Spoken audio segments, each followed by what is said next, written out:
Hustle. Get the business, build the business, then you get the cash. Then you flip it, we unscripted, don't forget to laugh. Hustle. Don't forget to laugh. Grind hard, align stars, and as the time pass, hustle. And humor by task, we get the last laugh. Hustle. And humor, now tap in.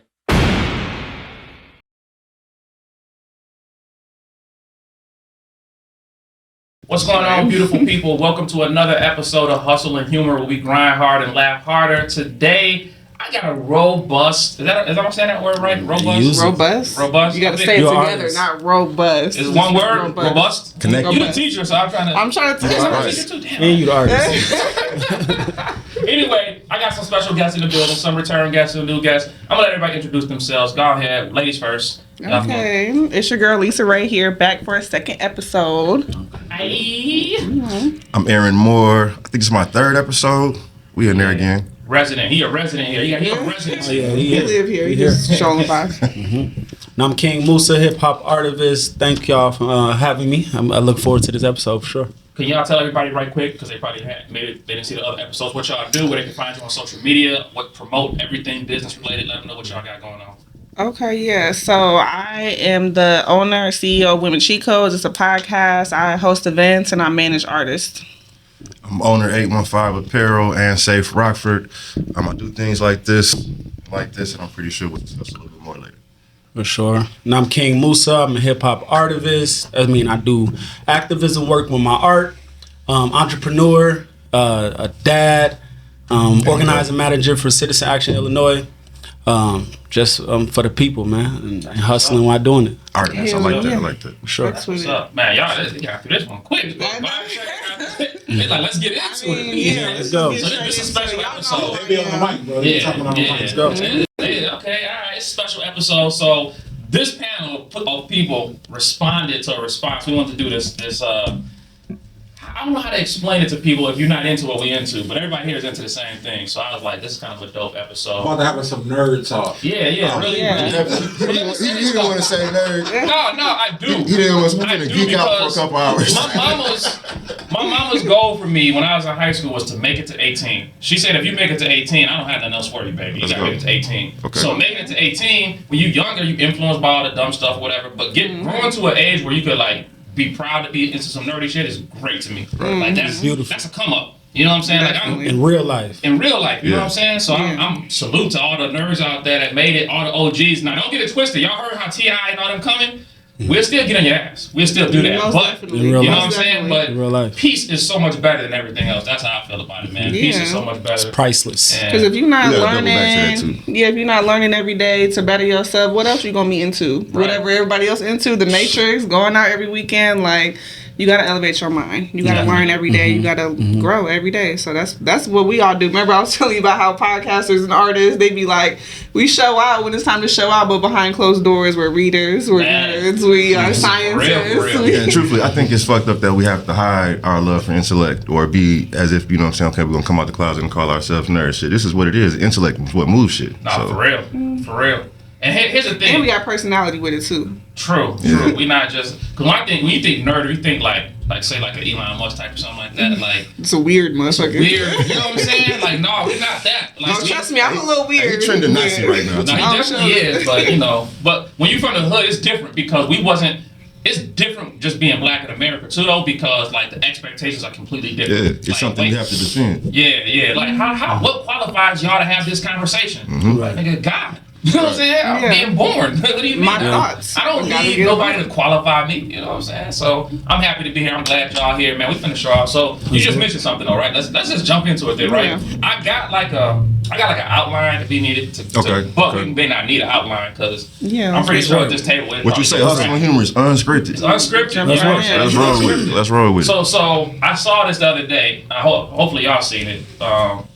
Because it's super old, so I'm pretty sure about everybody that's seen it. Y'all remember that scene in The Matrix?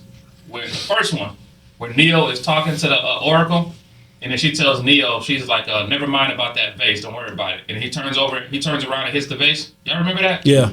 Backs into it. What he's gonna do. And then, so the question everybody always asks online, if she wouldn't have said nothing, would he actually have broke the vase? Right. So I'm asking that question to kick us off because I really want to ask this question. I want to ask a question about free will, but I want to start there.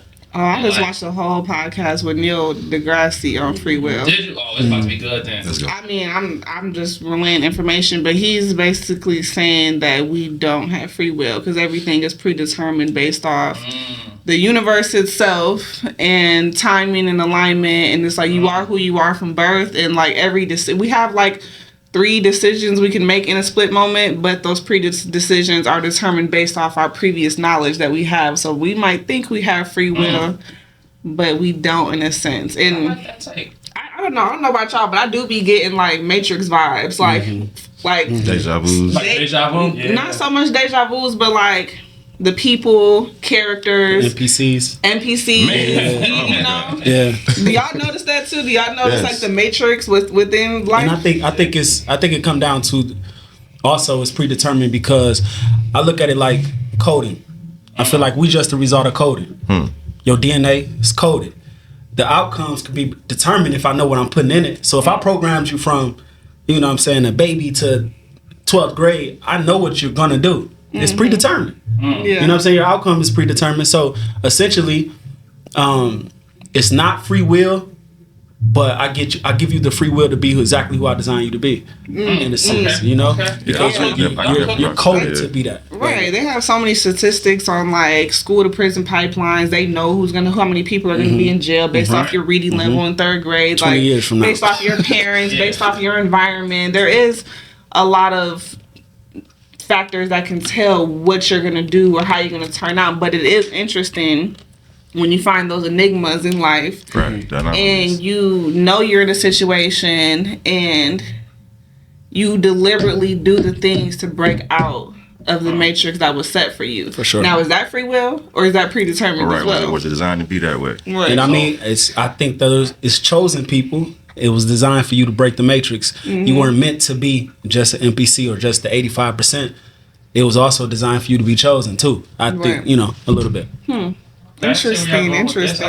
So then you can kind of So it's no free will. You can always move that goalpost, though, right? Okay, y'all telling me some information. I don't want to play along in the game anymore. I'm finna go home and kill myself. I'm out. Or was I designed to be overwhelmed by what I learned today, and that's just a part of the code? You can play it either way. Yeah, you know what I'm saying? Even if you do, was that part of the design? That's what I'm saying, right? You can always move the goalpost and be like, well, that's how it was supposed to be. You know what I'm saying? It's interesting, right? It's so, all right, y'all know, are y'all familiar with, what's it called? Y'all familiar with like the Andromeda paradox? I know what that is? Break it down for me. So the Andromeda paradox basically says that if all of us can be right here looking at Andromeda from the Earth, and if we're in motion, we're all be seeing the galaxy Andromeda at different points in time. Different perspectives. Some of us will be seeing like 3 days in the future, others will be seeing 3 days behind it, others will see it like 2 days.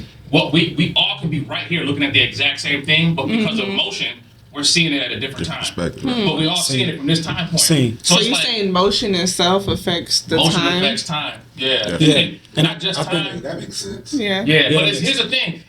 If you seeing Andromeda 3 days prior and you're seeing Andromeda 3 days in the future, right? Like you're seeing the results of something that hasn't happened on what he's seeing yet. But you're seeing the results of it that already happened. So it goes back to that free will. Like, do we actually have free will if you can already see because it's like, when I first heard about it, I was like, what if you could somehow travel to Andromeda magically, right? Before those 3 days happen and talk to the people before they make the decision. And mess the whole game plan. And mess the whole, does that... Well, Neil deGrasse said, whether you do or don't have free will, do you really have a choice? All right, so Do you really have a choice? going back to the beginning, right? This is how I feel about it. If you do or you don't? I think the lady was able to tell Neil about the vase because she didn't watch it happen over and over and over again. Her confidence is like, I know you're going to do it. That's why I can tell you, watch out. So somewhere it might be on loop, on repeat, or somebody has an overview to see these different timelines breaking. Yeah. Because why else would you tell this person? Elevated perspective, elevated viewpoints. Go ahead. Or your ability though to move in and out of timelines. So, because like the way they teach us about time in itself, that would be impossible for us to have different viewpoints. But if you look at time for what it is, which it's not a linear thing, it's more so of that a spiral. Right. So you could be on the plane of the spiral, but over there, and I could be over here and see two different outcomes. I think in that movie, becoming a god or a master at something. They playing with that metaphorically, right? You able to go. She able to see that. Yeah. It happened right now. Everything happens right now. And I think that's the truth behind her being able to look into the future, because it's really right now. It's not technically the future. It's the now happening. It's the now happening later, but right now I don't know. But yeah. It's we always alive in this nexus. Like we are alive in the future of the past and the past of the future, which gives us a nod. Have y'all heard like they talk about it in quantum mechanics basically? So like with quantum fluctuations, right? They say like a photon, the moment it's born, photons exist outside of time. Right, because the moment a photon like leaves the sun to get to like everything happens at the exact same time. But with quantum fluctuations, if you could like stabilize the photon, essentially you create this thing called time. So it seems like things are happening to us in a linear motion, but like with actual photons, everything happens at the exact same time, and there's no real such thing as time. It just appears this time if it's something that's stabilized. So I don't know if I'm explaining it right. I get it. Yeah, but like that to me, it's like we are instruments on the album. The album is already made, but we are experiencing it while somebody plays the album. You know what I'm saying? So it's like a book. When you read a book, the book is already written. Gonna hit next, right. Gonna hit that the book is already written. The 8th chapter is already the 8th chapter. Yeah. Right. You just haven't got to the 8th chapter yet. But like when you get there, to you it's new. To us it's new. Like we in the 8th chapter. But really, the whole book been written front to back. So with that perspective, you can just walk through life like, okay, there's no point of stressing about this and that because it's already done. If it's in my head, if it's a thought, or if it's an event I'm creating, like, there's no point of stressing about it because the outcome is already done. It's already there. Yeah. It's truth to that, though. It's truth to that. If you can get to if you get to that place, but then also stress isn't always just a negative connotation to the body, because stress also creates you to be as great as you are. It does. It also you're right. Don't worry as much to a point where you become your own enemy. Yeah. But worry enough to perform. Like worry enough. Be nervous enough before you get on stage to kill that shit. Because that energy is the same thing. It's like it's the same all thing. Energy. So essentially though, don't let it kill you though. Like you're right. Like have that mindset that, you know what, this is just a moment. This shit finna change. So then theoretically, right? So theoretically, let's say Aaron is destined to be like the Sultan Prince of someplace, whatever, right? All he got to do is make sure he meets like the right person at the right time. If he meets this person, but he can't make sure he does. He doesn't know. He doesn't know. Hey, I'm gonna do it. That's right. That nigga want to be the prince. Hold on. It's destined. If he meets this right person at the right time, he's gonna going to be whatever, right? If he doesn't meet that person, it's like a different outcome, right? But it's like, does that play into free will though? Like, because a lot of us, I've heard like just different people talk on different podcasts, and they be like, when I met this person at this time, my life changed. Like, is that destiny, or is that like, how does free will play into that? I don't know. There's also like the multiverse theory, where there's like many different versions of you out there at the same time, and it's just whatever one you are focusing on in the body right now, that's the one you become, and it grows, or you either elevate or decline over time. But like, you guys all have different versions of you that are probably. You have probably like an evil version of you, or a fucking elevated version of you, or any other version of you in whatever one you're living in right now. That's your reality, and people can make a bad decision and switch their whole life around within a day. I think you know what I'm saying? Like you are elevated. We're all elevated human beings and doing what we have to do to keep elevating. But let's say we let the devil get to us and we slip up.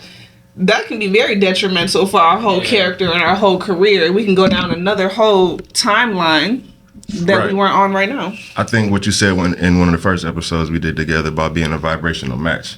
Like if you, I like that. That stuck with y'all. Vibrational match. I'm supposed to be the prince of Zamunda or whatever, and then when I meet you're not acting very. When I meet the person I'm supposed to meet, if I turn them the wrong way, I'm not gonna get that. You know what I mean? So you have to be in line with what's supposed to come next. You know what I mean? So I think who you are when you get to that moment. You're supposed to be a leader or a prince or king or something. Once you meet your match, she's gonna recognize that in you. And that's how y'all are going to get together. It's like the law of attraction. What you tune yourself to be alert for is the things you're going to experience. So the person to turn you into whoever is probably right there all along. Right. But the moment you ready your mind to be alert for that, that's when it's going to happen for you. So go back to something you said, right? You said you heard on the podcast, you said, you don't really have. There's only a few decisions, but you give a choice. Break that down for us a little bit. What's the difference between a decision and a choice? You were saying Neil deGrasse Tyson said we only really make 3 choices. Oh, he was saying like, whether we have free will or not, we don't have a choice whether we do or not. So what's the point of like debating about if we have free will? Because if we don't, we don't have a choice. We don't have a choice. You don't have a choice. We don't have a choice. That's where I think like goals come into play, right? Yeah. Because I'm gonna say I'm gonna do this by this time and day, regardless of what the rest of the world is doing. So if I get that done, is that me manifesting my reality, or is that just me playing along with whatever's meant to happen? I mean, I feel like the desire to get something accomplished comes in with it. I don't think that's free will. I feel like if you are it can be part of predetermined destiny too, because some people don't even have the desire to be great. Some people don't even have those thoughts to elevate. They don't even think like that.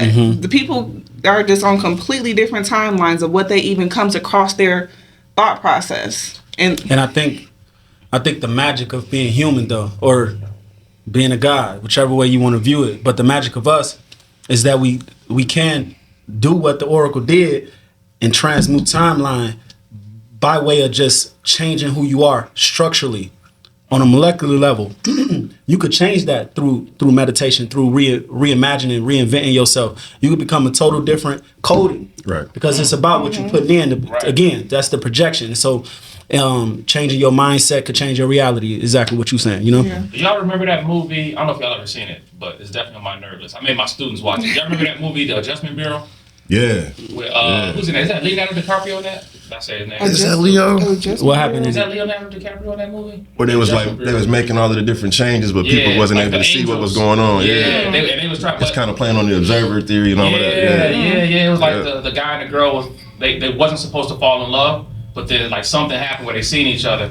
And the angels was trying to keep them apart, and then they like the whole movie was them like trying to like eventually get back to each other. Okay, I've seen movies like that. But I know what you're talking about. Yeah, no, the Adjustment Bureau was hard, but I was thinking like, so when it comes to like relationships, right? When people say stuff like they met a certain person and like they just knew, like it just instantly clicked, like this is the person I'm supposed to be with. Like y'all think that can happen, or what do you think? I think it happens when both people feel that way though. Because one person feel that way, now you just trying to get your game together. You gotta run that. Nah, for real. The other person reciprocates that energy, now you feel in tune to go ahead and move forward. You know what I mean? Right. I mean, I definitely feel like not love at first sight or anything, but I feel like the stars do align based off what you're manifesting. And when you do come across that person, you may not know at first, but there is a strong, very strong enough attraction to keep you guys together, whether it may be on a lover level, a business level, a brotherly level, whatever level that is. Like, for my instance, I'm not trying to get all lovey-dovey and stuff, but like, my relationship was not perfect at first, but I just knew I was not going anywhere because there was just something there I just couldn't shake. Like, I could not. I just knew, like, he got on my nerves. He got on my nerves, but I just knew I was there for a reason. I knew that I couldn't leave. Now, was that energy reciprocated, so he felt the same? Yeah, I mean, obviously, we still together. But it was more so, honestly, it was more so stronger on my behalf in the beginning.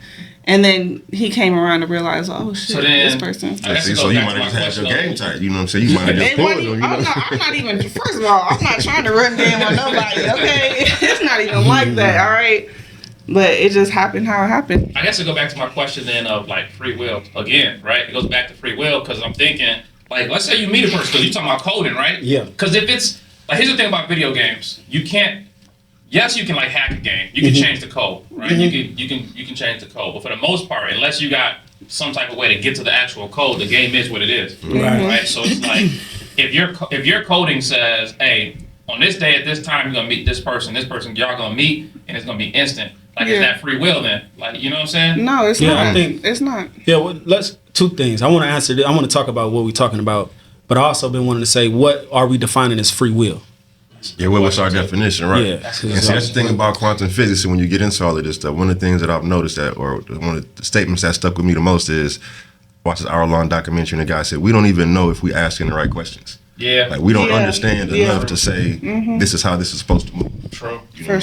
So, and things constantly progressing. We don't know what we're doing. You know what I mean? So what is free will? We So honestly so just we talking about what. Because also, so I could talk about the Mega's mom, right? So when we met, it was kind of like that that instant spark. You know what I'm saying? And we knew that it was something big coming just off our connection. Period. God was telling us. Yeah. The science was telling us. Yeah. No matter where we was at when we met each other, whatever miraculous design was happening. Yeah. When I'm talking about happening, Yeah. I'm a 1111 soul guy for sure. I could run from the number, that motherfucker go pop up on the sign. I promise you, I could be blind the first time fuck. So I'm 1111 dude. Yeah. So the 1111 has always been happening, but then came the 711s, then the 333s. All of this happening back to back rapidly. Like the moment we kicked it, boom. Both our what the fuck? Check the phone at this time. Just so happened to pick the phone up about 7-Eleven. Damn. Yeah. All right, damn. Let's go to the gas station. Price come out on the ticket. 7-Eleven. Yeah. Like, get the fuck out of here. That Fuck. And then this true story. And then this true story. No cap. We gotta play the lotto. Let's go play the lotto. Let's try it out. Yeah, test Bought 2 tickets. Won both of them. One for like 20. One for like 500. We like, this shit can't be. Nah, man. So hop in the car. The radio talking about some 1111, the end numbers. I'm like, man, this shit is crazy. Yeah. So in that moment, by all means, the heavenly design was happening, and we knew that something was meant to be. Yeah. You could feel that, like you said, you could feel when you know, and that happens in every like different relationships with me, not just romantic ones. But in this particular situation, we knew Mega was coming. Yeah. Before we even got on that, and this is real. This is real. You could call her up. Like it's like we that's knew how it's supposed to be. We knew Mega was gonna come before she got pregnant. We knew it was gonna be all of this, and by all means, that reason was gonna come through. That's like dope. rather you're gonna call it free will, whatever you call it. Like so, and that's my dog. Like we locked in, but exactly like you were saying, there's a lot of different terms of free will. Like you don't have free will to whether you're gonna be a boy or girl, and a lot of decisions are based off your gender alone, your family alone, who your mom and dad are, who your siblings are. So free will. Because I was thinking when you said choice and decision, right? I was thinking like, okay, so I go to my closet today. What I wear doesn't change the outcomes, right? Or it could it, right? Seriously. Just like if Trayvon Martin would have had a hoodie on for whatever case, right? Because we know Trayvon through like the hoodie. If he didn't have the hoodie on, what's the dude's name that killed him? Would Zimmerman have looked at him the same way if he didn't have a hoodie on? yeah, like because stereotypically. You know what I'm saying? You know why? Because he was still wearing black. Well, yeah, that's for sure in that situation. So, but I get what I'm you're just saying. just theoretically. If he had a button up on, so you yeah, would still be if he had a alive. suit and tie on, right? We know we've seen lynching pictures with suit and tie, so we know that don't change all of that. But in that situation, in that exact situation, like, did that one decision ultimately like play into how that situation played out? You know what I'm saying? Like, because it's not between choice and decision. Right, and I think all of that is all true. Like, I think that's why psychology classes exist. We can go to talking about advertisement where I know if I use the color red, you go respond in this way. You go, McDonald's, beef for real. I mean, Wendy's, they go use the color red because this brings out that appetite, that primal, you know what I'm saying? Like, oh, I'm hungry because you saw the color red. Is that free will? Because, you know what I'm saying? You thought, like, nah, they dictated your outcome by keep showing you this. You know what I'm saying? So, like, it's, so it's like, right. So it's like this is interesting. I feel like, okay, I'm saying, like, I'm going to say this about free will. It sounds it's good, like when you wake up in the morning, everyone want to have a good day. Right. You know? I feel like naturally... Maybe not everyone. No, I'm gonna talk because I got. Maybe. Okay, so when you wake up in the morning, everyone wants to have a good day per se, but there's forces, or it's a natural state for humans to find the negativity or find the stress or find the survival in the day because that's ingrained in us from millions of years ago. But the elevated version, maybe the free will in us, like, no, I have to. That's why people have to get up and meditate. That's why you have to get up and read. That's why you have to get up and say your affirmations to take yourself away from the natural of not having free will. Maybe that's the free will, that trying to elevate your consciousness. Because that's not natural. If you think about it, that's not natural for humans to do. You're making a choice. Like, we're in like a stage of like awakening.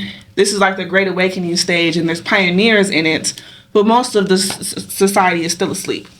Okay, So what are you like gonna you say? said, it's not natural, right? Okay, so Yeah. if you want to take it back to the quantum, it's shit at play against all of our factors. It's wavelengths, it's energies pushing us different directions. So we Yes. reckon with these thoughts.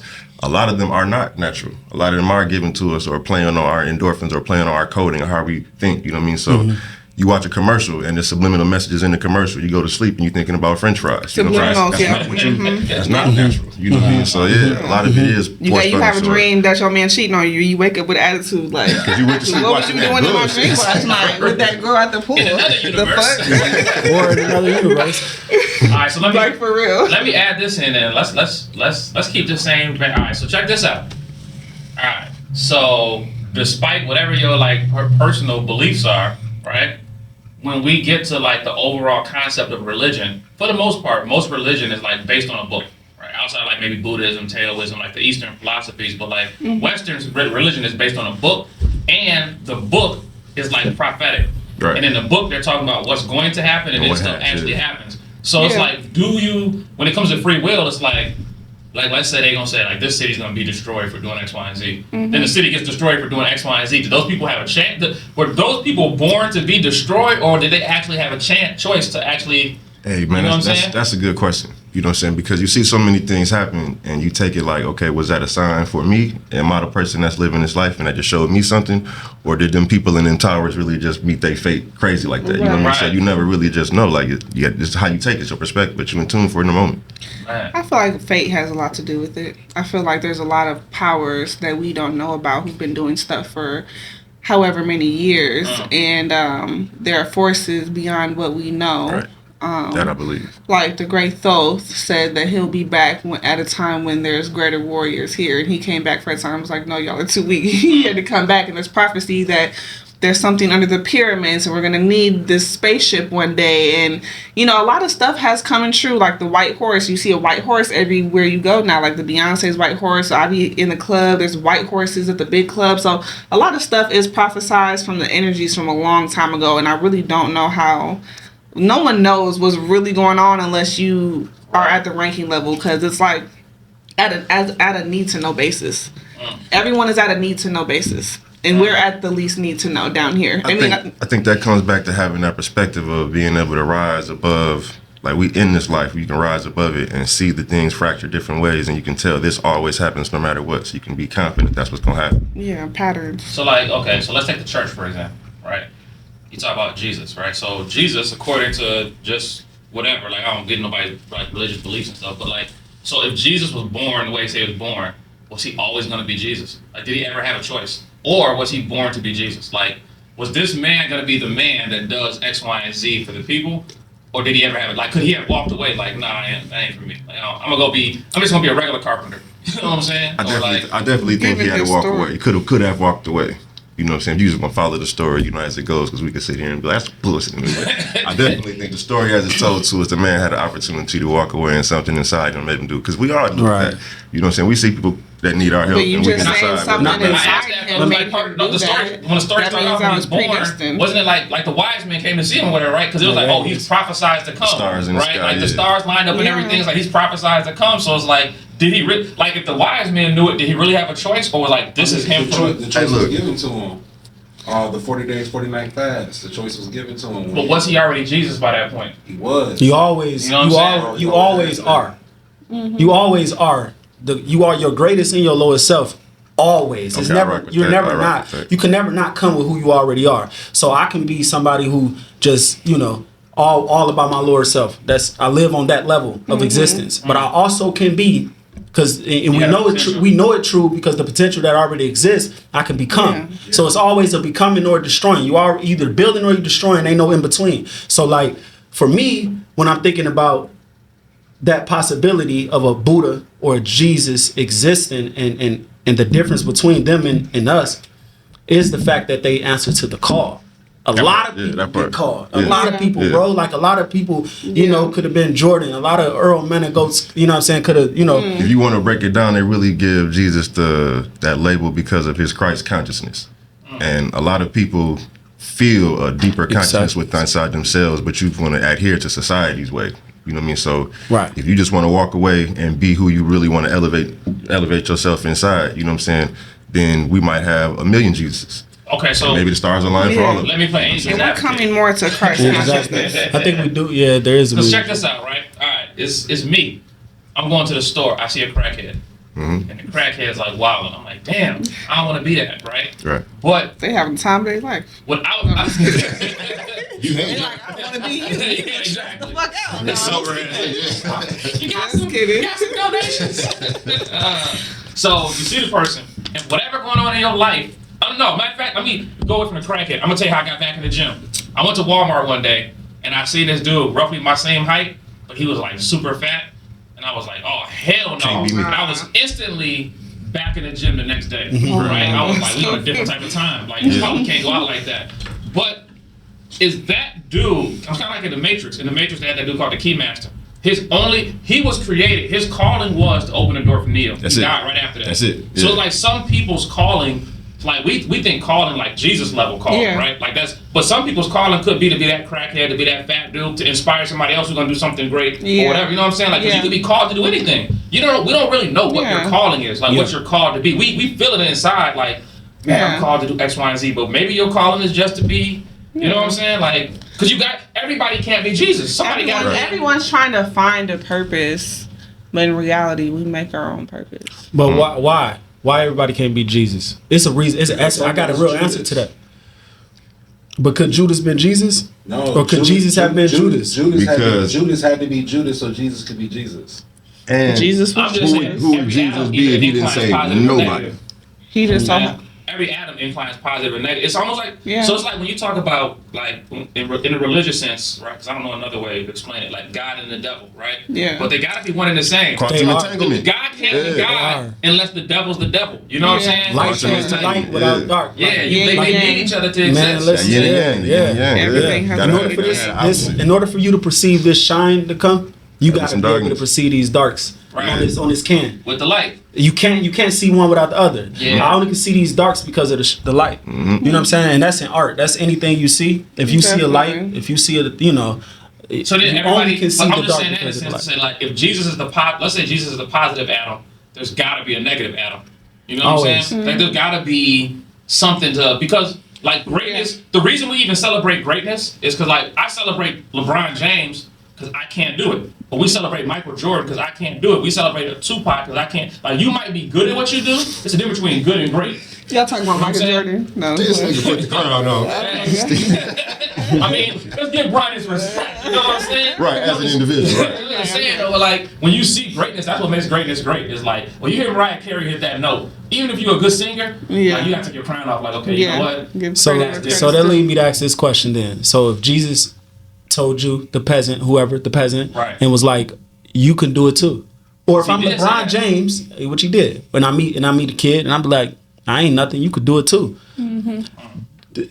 That inspiration that I give, I believe that because I know it's possible. LeBron James is just LeBron James. Yeah. He's Yeah. just another kid from Akron who said, you know what, I'm doing it. And that's the difference. And so when he Yeah. meets somebody, he like, hey, he don't be flogging when he be like, oh no, you could do it, because he knows what it took to get there. So Yeah. I think that although you can But be can called, you though? Because Bronny showed us that Bronny can't be. no. Wait a LeBron minute. James gonna stand in front of a crowd of 1,000 No, kids and tell Bronny- them all, you all can be me. And he looks Right. at them like, but you're not you, going to. Can you actually You be can, like LeBron? can, and will. Can you? It's Can you? ridiculous. You know what I'm think you saying? can. Can I and feel will. like It's everyone I'm one of can those. reach their highest potential. Their highest potential. Their highest potential.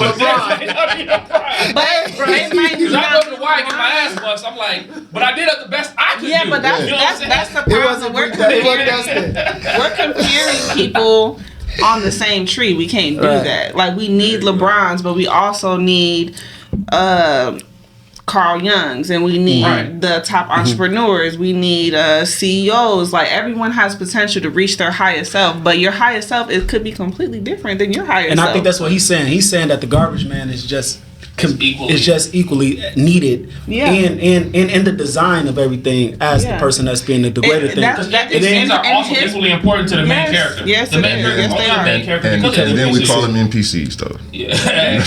Yeah. My daughter's a TikToker, so I Yeah. picked up the language. No, but I'm saying, like, we No. immediately feel like that person is soulless and they just serve a purpose. You know what I'm saying? Like, right away. But do they serve a purpose in our life, though, right? Because we the main character of our life. I mean, I feel like they're different. That's what I want to say. I've been trying to say it for like 3 rounds, but I want to say that's hilarious. But no, on some real spills that I think that we all are in control of our cipher, right? I think that same story of it, I think it exists within. So all of the laws are true in everybody. So like you can be the lowest self of yourself, and you also can be great. And I was gonna say back to what we talking about in manifestation.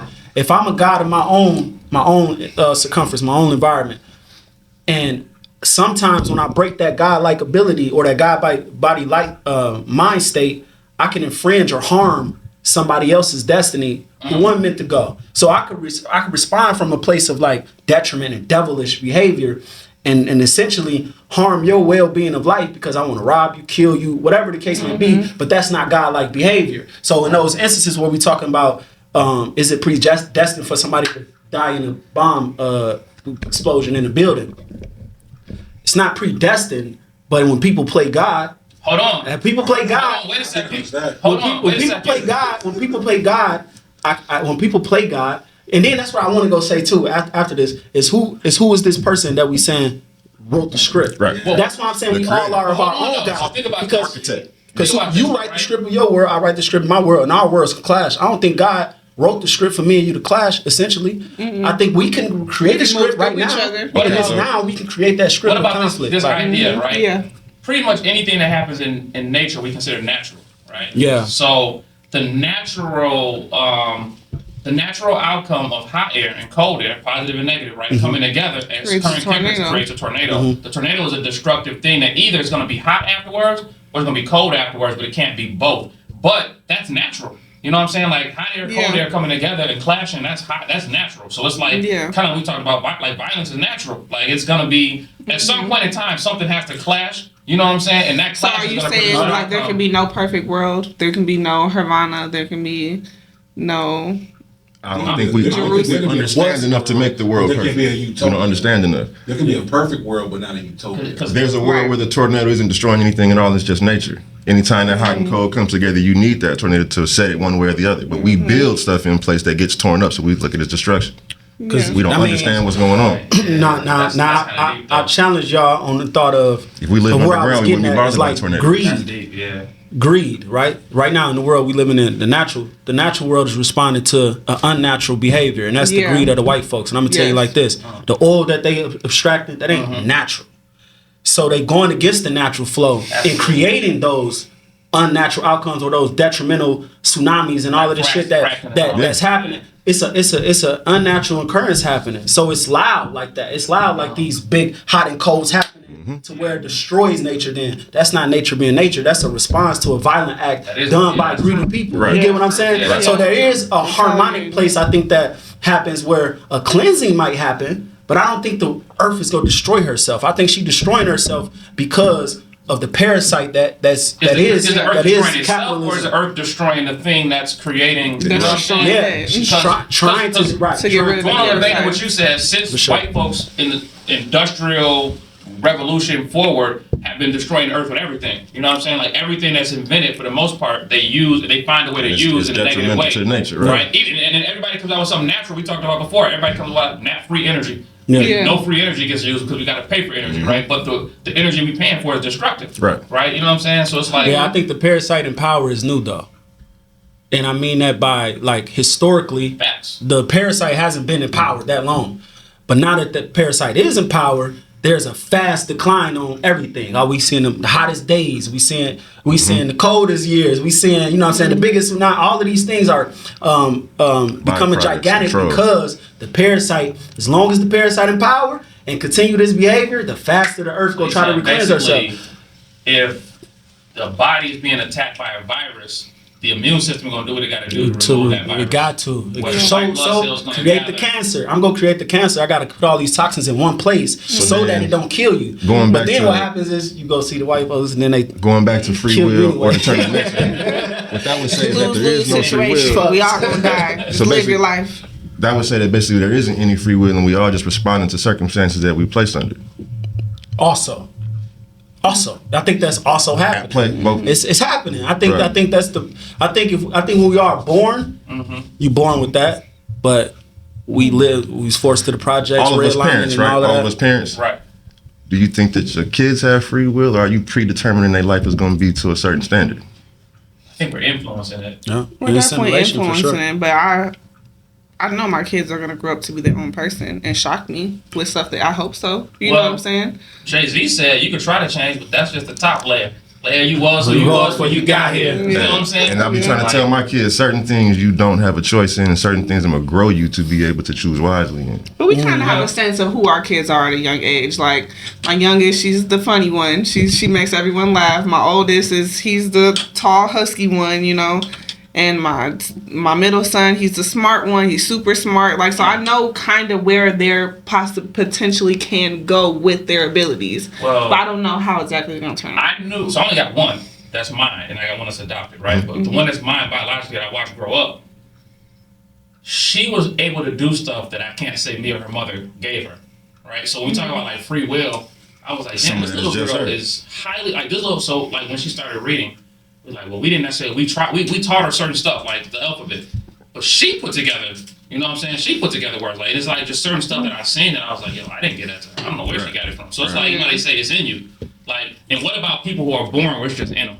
Like whether it's a speaker, whether it's an athlete, whether it's a scientist, whether it's a, like some people you meet, even an autistic kid, but they know math like this. You know what I'm saying? Like it's just in them. You ask them a question, what's 4,765,000, and they just spitting out numbers to you. It's in them. Yeah, You know I think what it's I'm a So holy in trinity. essence, I don't think we have free will. You know what I'm saying? This whole Because conversation is leading towards we So, don't have free as will. a parent, I'm going to guide that skill, that talent, and it's my job to make sure I foster it to a way where you can guide it yourself at some point. So there's a removal of some of your own will at that point because I'm guiding you to be able to lean on what I see as your strength. So I think basically, and I think I said the Holy Trinity because I looked at it like this: you, your wife, child, right? But the child has a soul that's not yours or your wife's. Right. So that soul also predetermines certain things that y'all have no say in. Yep. So she might talk like you, might walk like you, might dance like her mama, Yeah. and then think like the person she was before she got here. Like, so if we talking about reincarnation and the thought that energy doesn't die, we are firm believers. I'm pretty sure that energy does not go anywhere.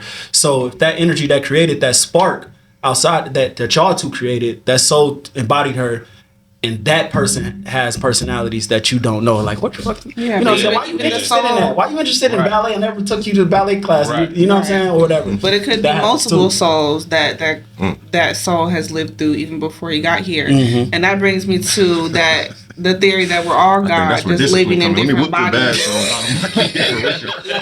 Let me get to the souls that's giving problems for real. My hands It's on that them. soul, you know. But no, I really think that we're all God living in different bodies to experience There you different go. things. There you go. And we're We all are one. creators. We're all one consciousness, and that's why you have to love yourself and love your neighbor because we It's you. the same people. It's You, you. yeah. You're talking to yourself, but from a different perspective. Yeah, nah. That's So facts. okay, so to go back kind of what Aaron said at the beginning there, right? Like if I just choose to jump off a bridge, is that destiny, or did I just cut destiny short? Or overwhelmed, right? Yeah. You know what I'm Who, saying? again, but who's destiny? Like who is the architect of this destiny? Right. Like who predetermining your outcome? Yeah. Who is this 'Cause person? here's the thing, too. Because are we saying that's God? And I don't think God got time. Can't give a fuck about it if you want to jump off a bridge or not. They got bigger Like, things to fry. Here's the thing: you jump off that bridge, somebody starts the suicide network because you did that, and somebody loses that person, and now that suicide network saves the life of the person who grows to be this other great person. Yeah, but that's your why death mental health. saved their life. You know what I'm saying? Because now I'm thinking about like mental health, trauma, right? Because trauma gets passed down, right? If trauma is passed down, but we talking about who you destined to be. It's almost like without certain traumas, would you be who you are now? Without those traumas, No, because the yin and the yang, you have to have a certain negative to push you towards the positives. So they work And together. then hand in hand. again, okay, let's even talk about that. What, like, if we was talking about this person, who designs that Moosa, the curse breaker? Out of the, why my mama couldn't do it? Why my dad couldn't do it? Like, who decided That's that? the Now part. that I feel the same pain that they've been carrying for years, who That's decided the part that I feel I'm like the you one? said you was what Like, you you know? was before you got here, because there's got to be something inside that says either I'm going to play this role or I'm not. you know, or this role doesn't fit me, or it does. You know what I mean? So I think that's or the this could core be all desire. one big experiment, and we can be a little dome globe in a kid's basement, in one of the guy's basement, Hey. For real. and he's just watching everything play out. And whenever Simulation. life gets a little boring, he just throws a whole bunch of Shake it up a names. little Yeah, bit. serious, Shake serious. it up a little bit. Shake it up right You there. never Hey, know. that's a Yeah, Neil so have deGrasse fun. quote too. He said the chances that we are alive in base reality is like 1 in a million, Yeah, whatever. yeah. It's more likely that somebody created a simulation, and that's what we are. Well, we living realize our in like dreams. quantum mechanics, Either though, we're there's the like first a or the million, last. there's unlimited options to every decision. Like every decision has a butterfly effect to it, because you never know. It'd be like the littlest thing can set something off Yes. across. You know what I'm saying? You don't even know why it happened, Yeah. but Yes. you set off an event that set off an event that set off an event that set off an event that affected Yeah. the person way over there, and it's just every decision has unlimited until it's just like This is like we learned with like the double slit experiment, like Yeah. until you Double slit experiment. actually That's the one. observe. That's the one. Until you actually observe Then the it's thing, not you know what I'm saying? It can be anything. Right. You know what I'm saying? So that's what thoughts like that are backing up my theory that it ain't just somebody predetermining our destiny, but yet you always got the opportunity to turn into whatever. So when dude died, a lot of people probably was when he jumped off the bridge, a lot of like, damn, that's fucked up. I gotta go to work. Somebody else, kid crying. They in traffic. She's like, fuck, I get it. She can't think about an idea, but then somebody else was like, damn, man, that's sad as hell. I could have stopped that right You know what, man? Yeah. He probably needed somebody to talk to. I'm finna go start this hotline. Yeah. Yeah. It's about how does it affect you? How does it inspire you? And I think that's where the choice comes in. Yeah. Is that you have a responsibility to being God in the sense of saying, how am I What going are to you gonna respond create? in this situation? Yep. I could talk about myself right now in the sense of like, I was 14 years old. I got locked up. I had 25 years in prison, right? I wasn't the first 14-year-old to get locked up with 25 years in prison. I wasn't the only person that I met that was 15, 16 with 70 years. It was crazy. It was crazier stories. But it was a decision I had to make every single day, bro, to not allow my environment to dictate my outcome, but how I feel. You know what I'm saying? When I first got to Menard, the worst prison to be in Illinois, I saw a dude die on the yard just from natural, like his heart stopped or some shit, right? But he had 2 weeks to go home before he had 2 weeks. He trying to get a pump in. That nigga died, right? So I remember I was 17 years old. I'm thinking to myself, I'm like, damn, if the feeling I got right now gotta be what killed this dude. Cause now I'm feeling stuff I don't even know what the fuck going on. Like this is a different type of depression, Yeah. a different type of anguish that I'm 400 miles away from my people. I'm feeling something different. But I remember thinking to myself, like, do I allow it to overcome me and end up like dude, or do I find a way to like progressively use this energy? So that's where the art came in effect, the writing, because I'm like, I got to get this shit out. But I could have harmed myself or somebody else with that same energy. Yes, and that's sir. why I'm Yeah. thinking that Yeah. the will, That's the the free the, will. the So check this out conscious then, choice. right? It's what you do with it. So then, when you think about like quantum entanglement, then right, so basically, no matter how close or how far these photons are, or whatever, electrons, whatever, They're that connected. the spin of one determines the spin of the other instantly, right?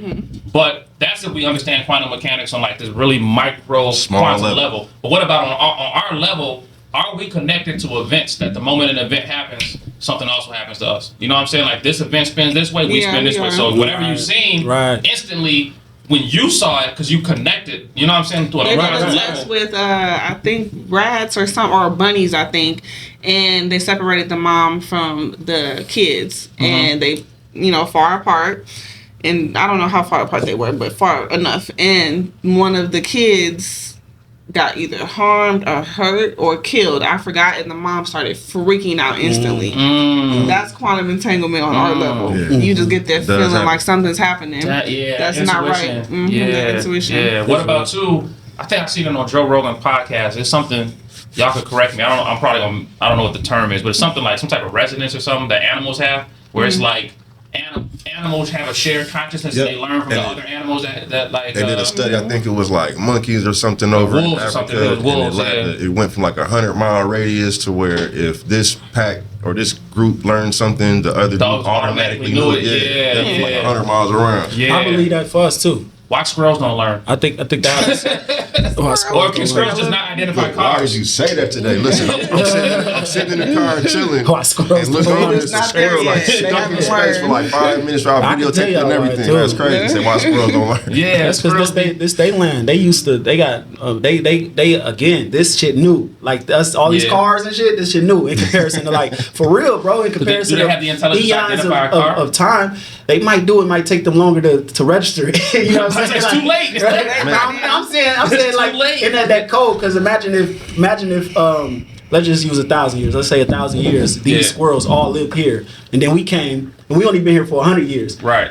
And you know those squirrels for 100 years, they steady going off their natural. I'm used to running anywhere. It's in me, designed to run to this tree. Right. But ain't no tree there no more. Now it's a building. They You don't know what I'm saying? understand But concrete streets Yeah, with yellow man. lines in them. And it remind me of that turtle story. Like y'all ever seen like when turtles when they born, like when they hatched in the sand. They first born in the sand. Then they have the moment they alive, as soon as they come up out that motherfucker, they gotta make it to the ocean. do that. Oh, that's crazy. Immediately, bro. Ain't got nothing, no While the sense seagulls of all life. coming down trying to eat them, and only a couple survive. Dang. So right. So at what point That's a is the tough turtle? design. What point is the turtle gonna say, "Let's not have kids right here. Let's go and find another spot." Right. They're not because there's a natural state that's already existing. Would they be able to survive if they hatched in the ocean? I don't think so. I don't think so. I think it's probably because of primate thing. Probably. So in that probably, case, probably, almost all the way down to the Because sperm mama cell when a cute. baby born, right? Because when a sperm Right, cell the happens, same there's thing. millions and billions of sperm, right? Everybody's off to the races, but honestly, 99.99% is just fuel for the one to get there. Because only one can fertilize the egg. You know what I'm saying? Everybody else is just fuel for that one. They all NPCs. There's only one main character coming out there. You know what I'm saying? That sperm cell's on a Shout out to mission. everybody You been know made. like, you know what I'm saying? He's swimming, you know what I'm saying? Yo, Yeah. we out here, but everybody thinks they're the one until the one gets there. You know what I'm spark. saying? And it's The like, one. but it's natural. You know what I'm saying? Well, Or that's sometimes that- nobody make it. You know Well, what we I'm all saying? winners. In that sense, we That's all all up. we Yeah, all we the are one. definitely winners to be We here are right the now. one. Have y'all ever seen There's levels to it. Have y'all ever seen the picture that shows like the human spinal cord all the way down, and then it shows the sperm cell, and it's just Exact same thing. It's the exact same thing. It's just the bigger version. It's just the spinal cord is the outgrowing of the sperm the cell. wires just grew out. Yeah, it's Yeah. just wider, but the brain attached all the way down. It's like the same design and everything. It's just the one is bigger, and the other one is As above, microscopic. so below. Yeah, absolutely. Everything is the same. Like Everything the same. on a universal level, we look like a cell in the body. Yeah, absolutely. And then on a microscopic level, It's you all see the same structure of cells in a body, True. in bodies within bodies. Like we're really just microorganisms and fungi who grew up No, facts. and have evolved to our brain has evolved to become like this. But I don't think we have as much control as we do because we have animal instincts and everything is built on microbes. Yeah, because Yeah, I heard Neil Tyson.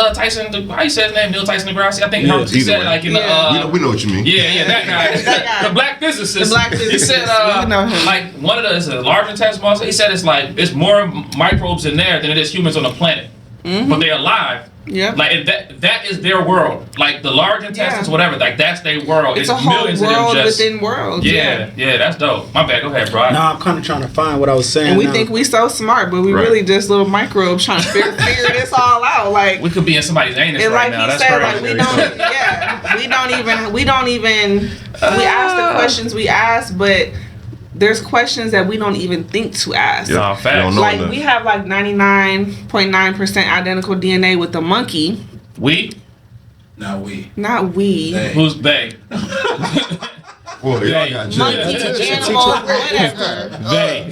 But that We 1%, they. that 1%, like they even Get the your smartest, pronouns. even the She still made a correct statement. No, it's true. Not just saying. I was just saying. All Jumped human all down your But no, neck. it's okay. They're saying White people, not White white people, people. definitely. black people have The different. Neanderthal Yeah. DNA is European, not African. Okay. That's what I was That's saying. what I'm saying. I understand what you're saying, but you the I'm teacher, speaking so of I'm I'm more of like a human, Yeah. from a human aspect. Like Right. even the smartest primate, they took the smartest primates and they were able to stack boxes and do stuff that babies know how to do. Yeah. Right? So it's like that we only have a 1%, they only have a 1% difference. So he was saying, well, that 1% can be like what's the next level up from 1% Yeah. from us? For somebody, yeah. From us. Like if 'Cause it was alien life looking went at from us. animalistic to human traits and beings, what's that 1% higher than us? They probably looking at all our spacecrafts and everything in the air like, oh, look at the little humans. Right. Burning fossil fuels. Burning fossil fuels. They're so cute. Like, so throw this aspect in, right? So we learned in the nation, the Honorable Elijah Muhammad said that, he said before we gave rulership to Caucasians, that a lot of the civilizations that existed, we buried. Right, like we buried libraries, we buried cities, we buried stuff under deserts, under oceans, under rainforests. That's why, like now, scientists is going and finding like in the Amazon cities underneath cities underneath cities underneath cities, right? And even I want to say when the conquistadors got to when they got to Brazil and they was in they went to where the Amazon rainforest is at. Listen, they talked about cities right here in Rockford. They found burial grounds underneath the projects. Underneath the projects is crazy. You know what I'm saying? So what was y'all doing when y'all initially built them right there? Yeah, right? You know what I'm it's saying? like, Right. I knew so what it's y'all like, was doing. a lot of mysteries. Humans, I think, and I'm gonna get y'all opinion. I think we have potential that's way greater than what we manifesting right now. But like you talked about this great awakening, I feel like we can't tap into that right now because of like the leadership. Like you can't have Trump bombing Iran and at the same time we tapping into this higher consciousness to like, you know what I'm saying, to be more in tune with the universe because there's the parasite. Like he said, the parasite that's sucking the blood from, you know what I'm saying? Like It's capitalism. It's capitalism. It's capitalism. And I think Everything has to be kept monetary. So therefore, even this podcast, you know what I'm saying? Every transaction, every view, everything has to be kept monetary in order for us to survive. So if we remove that, then we elevate more higher to a higher. How would society even look without that? Right, when you remove the need for a thing or a transaction or some type of currency with your energy, then all of a sudden you can do more because you're not worried about somebody having to pay you for it. But we're locked in because I got to pay my bills, my kids got to eat, you know what I mean? So we locked in. We can't do both. Can't do both. That's a good question. How would the world look if we didn't have to survive on the type of money system? There's societies who don't have a money system. They bargain and trade still. Like the moment we feel like we need something, that's when we all are in survival mode. Like we don't have it. Like we really, if you think about it, you have enough friends and family to survive for as long as you need to. Like if you needed to go get something to eat from your auntie house, your grandma, we can all pull our resources together and function just fine if we all had something to offer. Right. But we're in this monetary matrix that's not allowing that. But if we had to do that, we would do that. Because it makes sense. Because what Moosa was saying earlier, like prior to like the way things are now. Because even when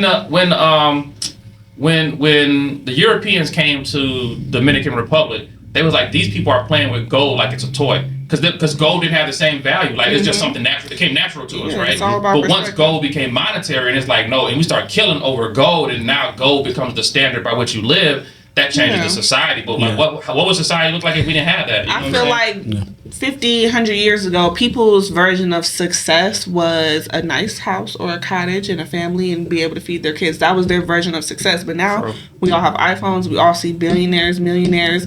And now everyone feels like they need to accomplish that. Yeah. And now everyone feels like they're in a state of survival. No, you're not.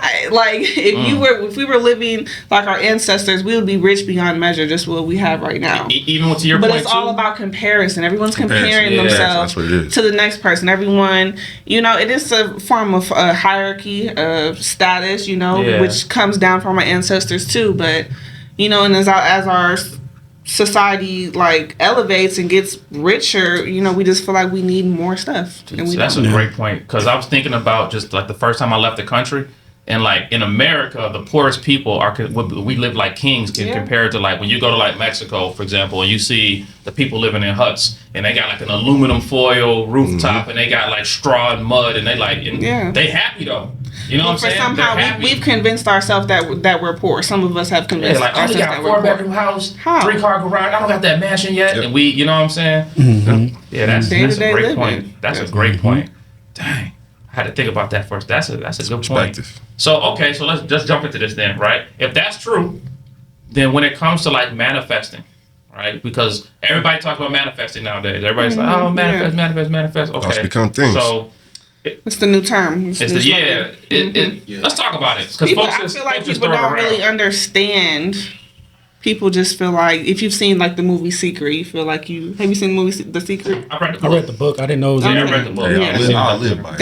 That's kind of how I first learned about manifesting. But now, that manifesting is something like you learn once, but it takes a lifetime. It's a practice. It's a practice that you have to work on every day, and we're manifesting all the time. Literally, all the time. I just learned something new in my life, actually, that's changing how I even view manifesting, right? Mm-hmm. Which goes back to like therapy, right? Because I just learned like in the last 3 or 4 months about like self-regulation, and if you're dysregulated, manifesting is going to be extremely hard just based on quantum mechanics. You have to have a calm nervous system. Yeah, your nervous system. That's the first thing of manifesting. But most of our society is dysregulated. Like most of us operate dysregulated on a day-to-day basis. And it's like that for a reason. It's curated like that for a reason, so we don't manifest what we want. I challenge that only because of where I see manifestation too now. Okay. I don't think of manifestation outside of like something you're desiring, more towards something you are.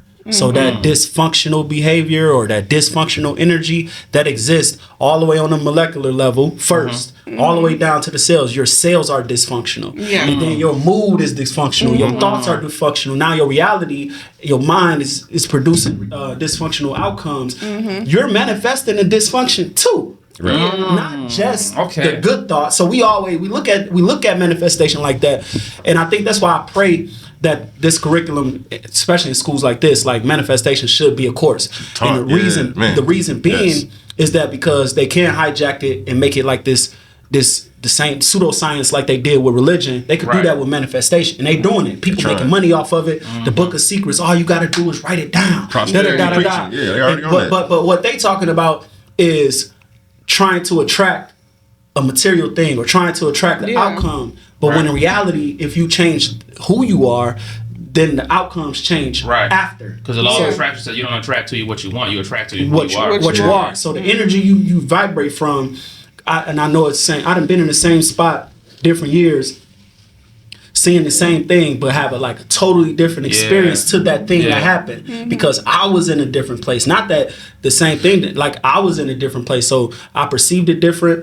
The outcome was different. Like everything was different off of where I vibrated from in that moment. So for me, manifestation isn't more so about like man, I'm finna manifest this house and I gotta write it down and I'm gonna do this. Right. But it's more about like, how do you get rid of the baggage that's carrying you? I mean, that's keeping you where you at. How do you know what I'm saying? How do you become more lighter to even give energy towards a next business idea? The balance between whatever. Everyone thinks they want to manifest a car, Lambo, or a house or whatever. But would you rather have a Lambo or would you rather live to see tomorrow? Right. Or would you rather have your health? You know what I'm saying? Right, Everyone thinks they want something, but you really want to be well. You want to be complete. You want to feel good, or you want to feel coherent. Like that's how we want to be happy. Absolutely. We want to feel happy in that Lambo, but having a Lambo, once you get it, it's gone. You got it already. That's not gonna make you happy. Right. Because I want to continue because like we got this thing with, especially with me as a, I got introduced to Rockford as a rapper. When that's people first, they was like, oh, you a rapper. So then after a while, 2 years, 3 years, I started getting weird texts and calls like, man, you ain't made it yet.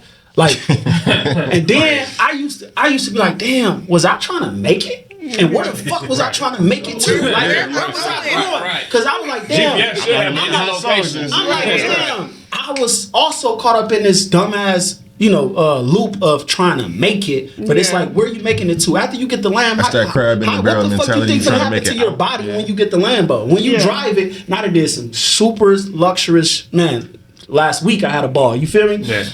You don't change. Yeah, you could be doing that shit depressed, crying. Right. Yeah. You know what I'm saying? I don't deserve this. I would rather cry in a Lambo than a Honda. But I'm just saying. Listen, you still gonna be you, man. Crying. You still gonna be you in that Lambo, in that Honda, going to the same place you go get there. Yeah, but you gotta step out of that car to go eat. And I do too. And I'm gonna step out in the same restaurant you going to and we go eat. But nonetheless though, man, like it has to be more about changing your vibration for real, like internally, because if you don't change that, and that shows up in the outcomes, like just automatically, like literally, like you said something earlier about how the person that was meant to save you or could help you was there right along the whole time. Yeah. The only thing changing is your perspective. That happened to me. I was crying about support, like, oh man, niggas don't support me, I'm fuck y'all and woo. And the whole time, bro, it wasn't that they wasn't supporting me. It was I had a false pretense in my own brain. That you needed that. And so that created a false reality. So here it is. I forget the story. I'm finna botch the story, but it's cool. God, it's a dude that's on a island or something. He's praying to God, and he asks God, man, I just need you to get me up out of here. Woo, woo. A boat come by, like, hey, hop on. He tell him like, hey, go home because I got God. God told me he gonna come. My faith is being tested. He looked at it like that. Somebody else came. 2 more people came. The man died from starvation. He go to heaven. He tell God like, damn, what you was on with me, bro? I thought I passed the test. Like I sent you a boat, right? And God sent you a boat. Sent you a helicopter. Yeah, I sent all of that, and you denied me. Yeah. You denied me, and so a lot of times your perspective could change, bro. I remember I was sitting in the room. I'm in Charlotte, and I'm sitting in the room, and I was feeling that. I was feeling a bunch of pressure of like, but constantly, every day, feeling like everybody out to get me.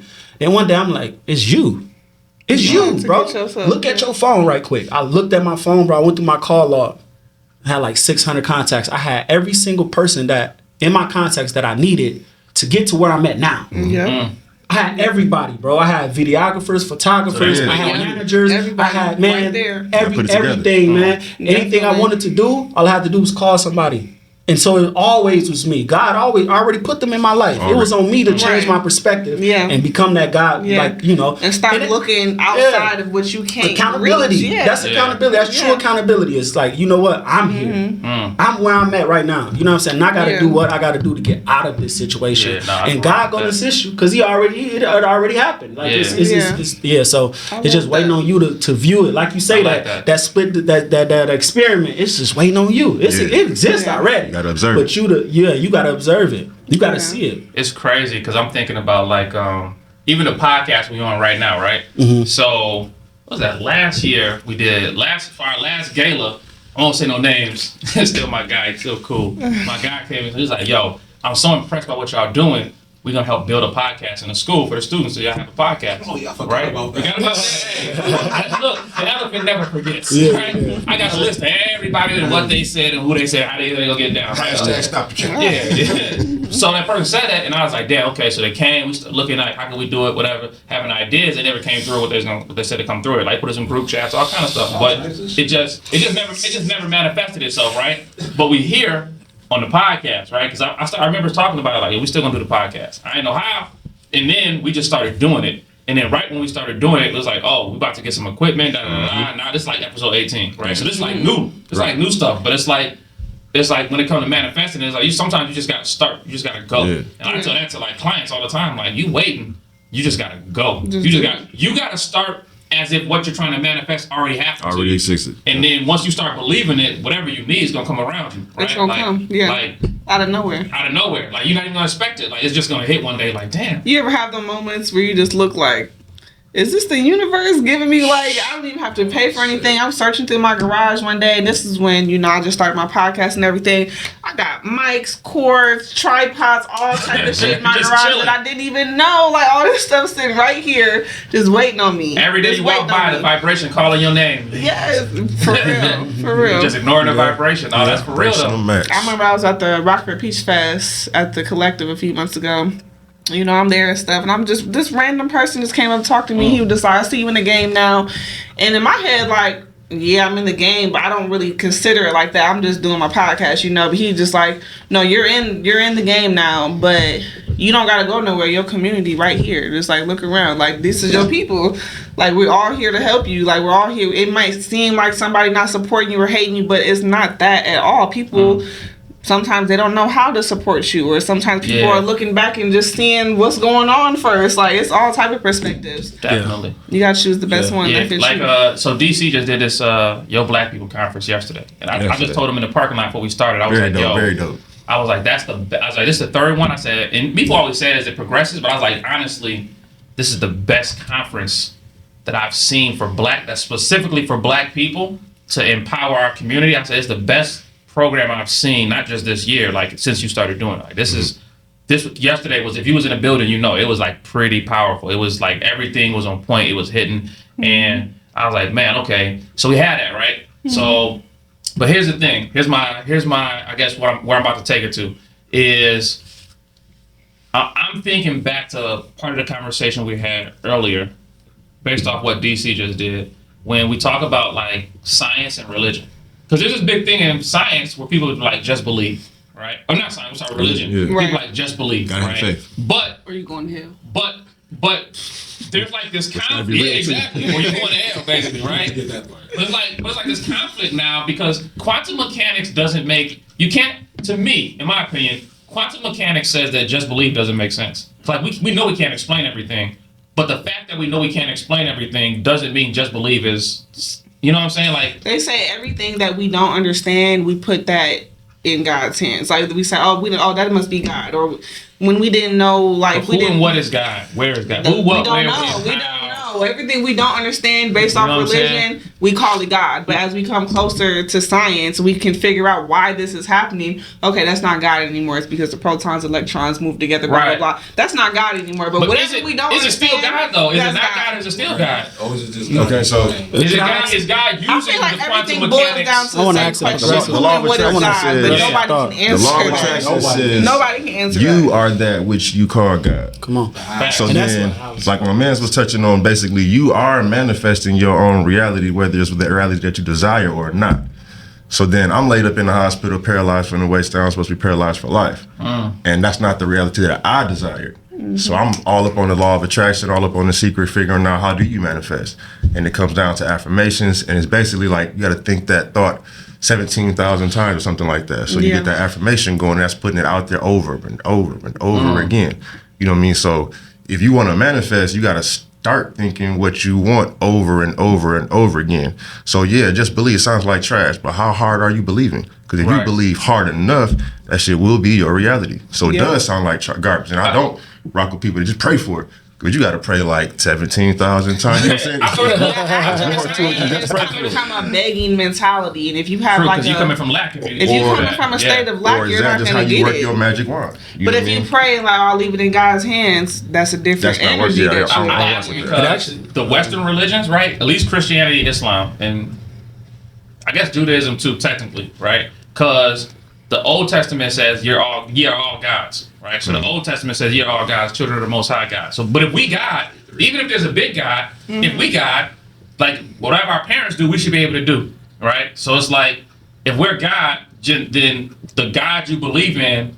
Like we looking all out here instead of looking in here, and it comes to manifest, and it's like, oh, just put it in God, but you the God hands Yeah. that you putting it in. When you Yeah. pray, right. So you are yes, manifesting you it, could be yeah. praying in whatever Whether you dropping believe the in. ball or whether you getting it right, it's you. Yeah. It's on you though. Yeah, it's like bread not gonna make itself. And You know it's what I'm like saying? when I feel like people get scared because when you feel like it's on you, it's just like all the pressure, like it's Yeah, just it's just different. little old me. But we gotta realize we have help from our ancestors. We have help from higher us. We have help from our higher self, which is just our future self. And when you look back at your past self, aren't you looking from your higher self? So technically, our higher self could be We are looking alive at in us the right past. now. Or you could be looking back at your heyday, like, I remember when. You're still Yeah. looking Yeah. from a different timeline. It's like they For say, sure, you're the for smartest sure. right now that you've ever been, that you ever will be for this moment. Until Yeah. the next moment, where Until you're the the next smartest moment. that you will be Yeah. at that moment. You For know what I'm saying? I real. see what you're saying. Yeah, definitely. It's like having that feeling like I need my mom, but like not not my real mom. Like she can't do anything to help me in my situation, but I just want someone fix to help me fix it.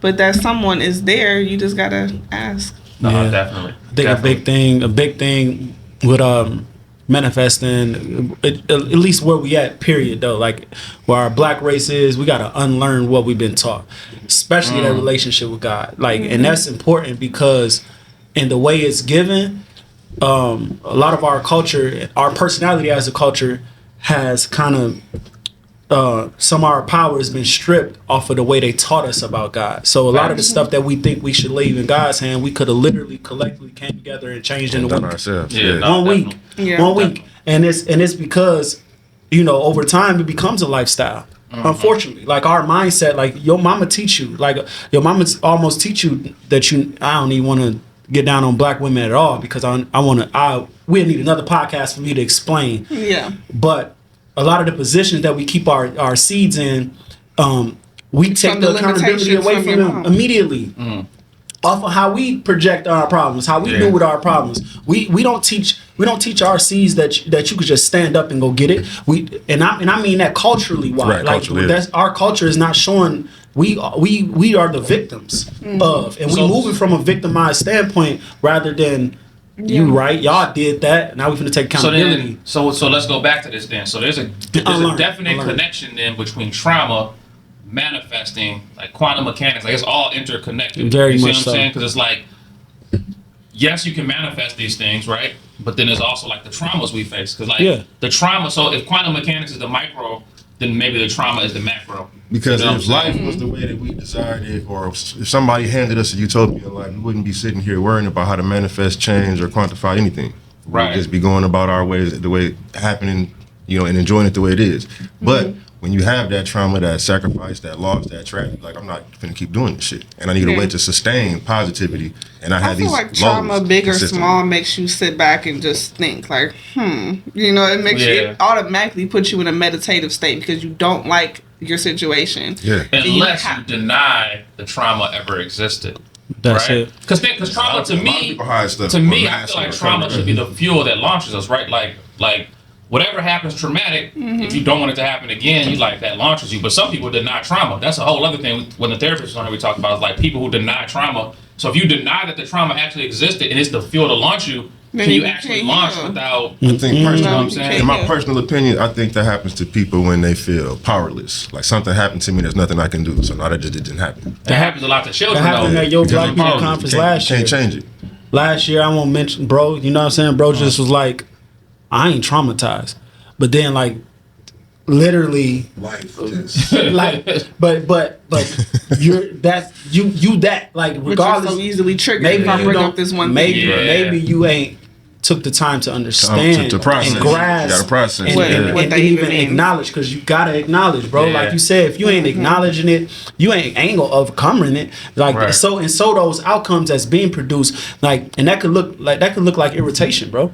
That could look like the smallest It's gonna show irritation up in all- that could show up in interpersonal relationships and where it's like, it could be mama trauma. You don't know why every time I tell this nigga something, he get mad. Like, why you said he get mad? I'm just telling you something. Yeah. Because Mama that was some trauma. mama Use trauma. that That's one. something he had from a long time ago, but this is real though. I'm telling you, Using that one. like, and That ain't so, traumatized. and so This this is stuff, me. It's just how I am. And then let's talk about this point though. I'm glad you brought this up for this point because I never got a chance to talk about this. Black people don't know how to grieve. No, we don't. So that's a lot a of that trauma I like is that. what's happening with this I like gang that. shit. Motherfuckers like, oh, this gonna be on forever. Somebody felt like that. That nigga dead and gone too. But he felt like that, like this gonna go on forever. And then gave birth to another generation who y'all don't even know what the fuck he felt. But Right. that trauma is what they hold on to. So it's like, since we don't know how to grieve properly, the most that happens is the revenge aspect. Like, this is the way y'all taught us to get back and get over. I gotta get back. And then the same thing with the Lambo. And this some art shit right here. The Lambo is the same as killing a nigga. Once you kill a nigga, yo nigga still gone, bro.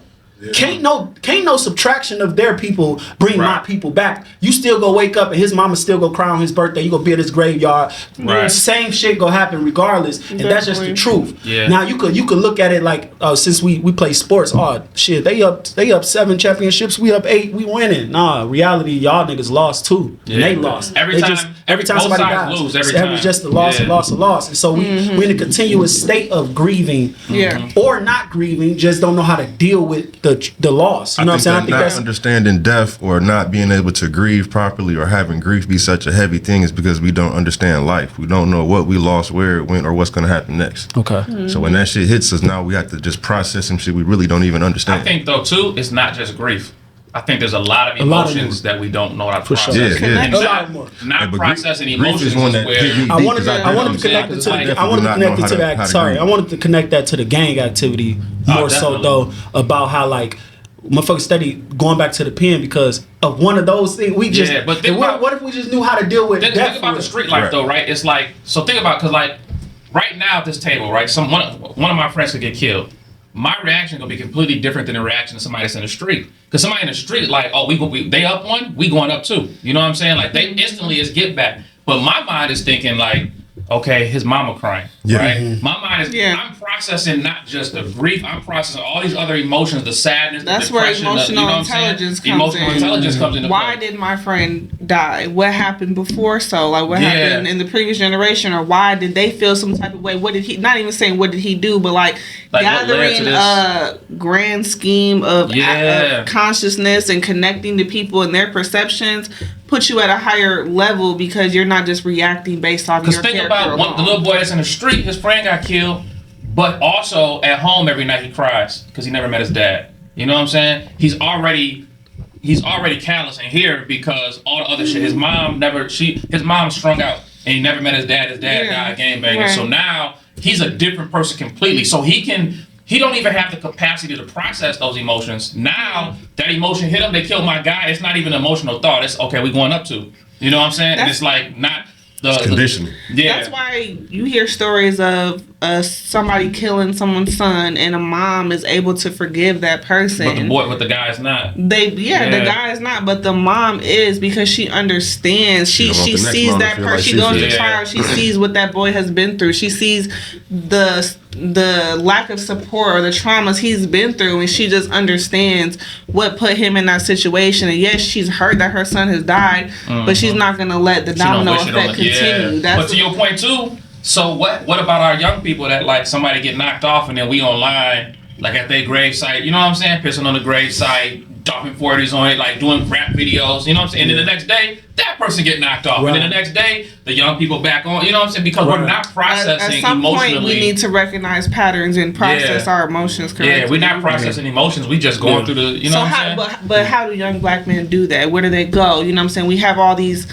teachers and philosophers and people in the community like you to help with that, but it's not easy. It's not easy. I mean, that's because there's no right way. Just like you said, we don't know how to do it.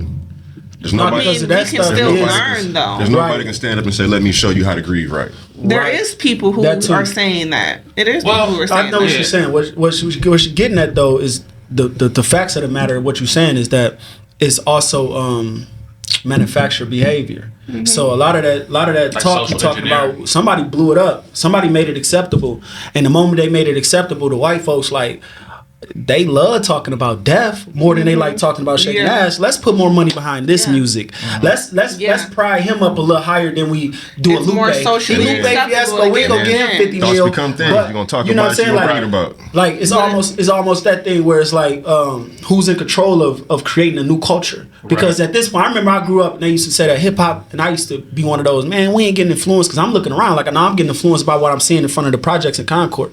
That's what's really influenced me. The whole time, who's influenced them? Right. Now that I look back and I listen to them stories, they like, yeah, we was listening to Master P and NWA, and it's like, oh, so a lot of that stuff was getting regurgitated to not just become a thing that you see, but a thing where you become a player in. Like everybody want to be a killer. Everybody want to be a rapper.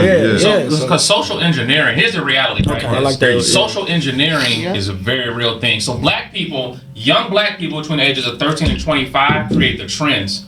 But the culture is created by the think tanks who monetize the trend, right? So it's like, we grew up, when I was growing up, baggy clothes was popular, right? But it was popular because we was poor and we was wearing the hand-me-downs from our older brothers and sisters, big cousins, whatever, because we couldn't afford whatever, so we wore baggy clothes, so we was wearing clothes we couldn't fit. But then the think tanks came along like they like baggy clothes, and next thing you know, they're selling us baggy clothes as the style. And then even though we young black people created the trend, they control the culture, and then they insert into the culture, because it's like kind of like that what you just said. When hip hop became the culture, all of a sudden, where does like St. Ides come from, right? Like where does, think about how hip hop went from like The Message to The Chronic, right? And then from The Chronic forward, every hip hop album has sounded the same since 1993.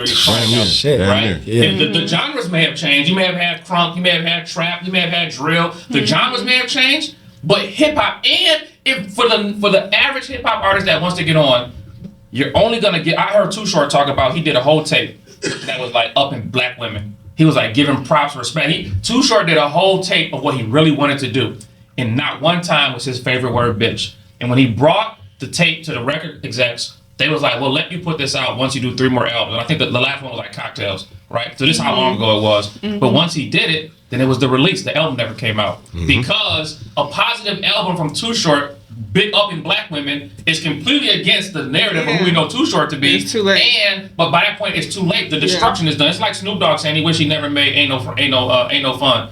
Well, you can say that now that you got daughters. Now that you can say it. But when I was young, I was influenced by it. You know what I'm saying? I was like, damn, me and the guys, we should be running it. We should be running. You know what I'm saying? Like, that's what the song that's what the song says. So that art imitating life imitating art thing is real too, because social engineering controls how a lot of stuff happens. So while the young people that's not processing emotions, we like, well, is there a wrong or right way to grieve? Well, you're gonna have your own process, but there are people that are willing to help you. But socially, most of us, like, even you talk about, like, that's why I brought the therapist on here. Most black people, like, we don't fuck with mental health, because when stuff happens in the black community, we just sweep it under the rug. Like, we say stuff like family business is family business. And I think DC mentioned it. He was like, man, every family got that uncle that you like, man, this nigga's weird. Right? Yeah. Like, you don't want to bring him, don't leave him around the children, cousin, but we don't want to oust him though. Right. You know what I'm saying? Like, we don't want to oust him, but he blood. But blood don't mean shit. Like, what means shit is like principles, character, you know what I'm saying? Like, who a person actually is, and we don't really oust those people. But all of that goes back to social engineering, like how we've been, because we looking at like hip hop social engineering, but we know the history. Like, we know the redlining social engineering. We know the men being taken out of the homes with Section 8 social engineering. Hell, we know slavery social engineering. You know what I'm saying? Like, we understand. Hell, we know the Moors at the base of the Caucasus Mountain social engineering. Like, we understand social engineering to a certain degree, but like now we looking at like how do we talk about manifesting and all that. So now it's like, all right, how do we overcome this today? You know what I'm saying? Like, what do we do? What if we have the power to manifest and we God? Can we change our environment? Yes. You know what I'm saying? Because guys can change their environment. That's why I some other people that I didn't had this conversation with, and essentially people almost say that we doomed, like it's over with. Like we this far in white supremacy, ain't no coming back.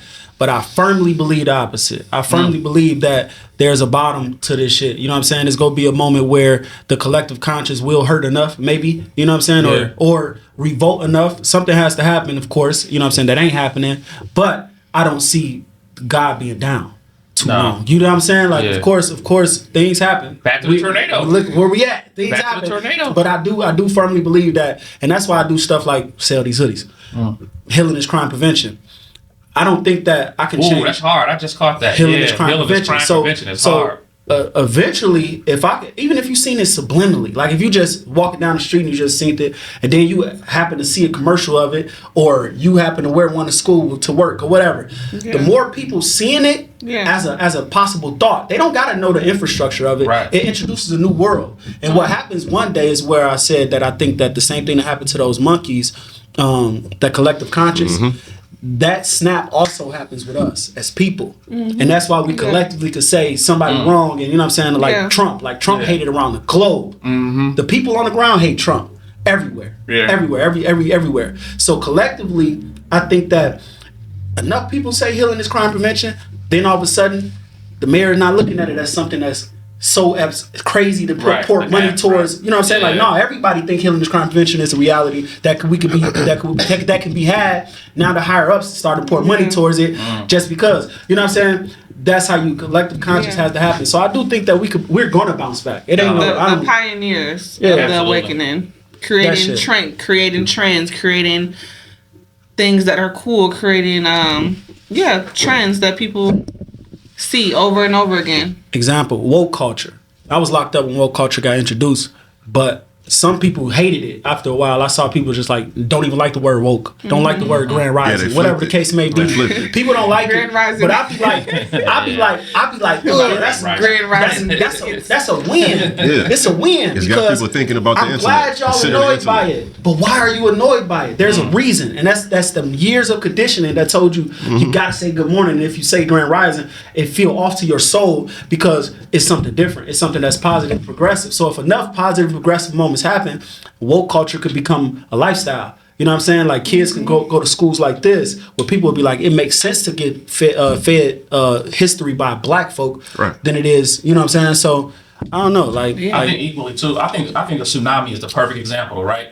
Like tsunamis happen because enough pressure builds up from the top to the bottom.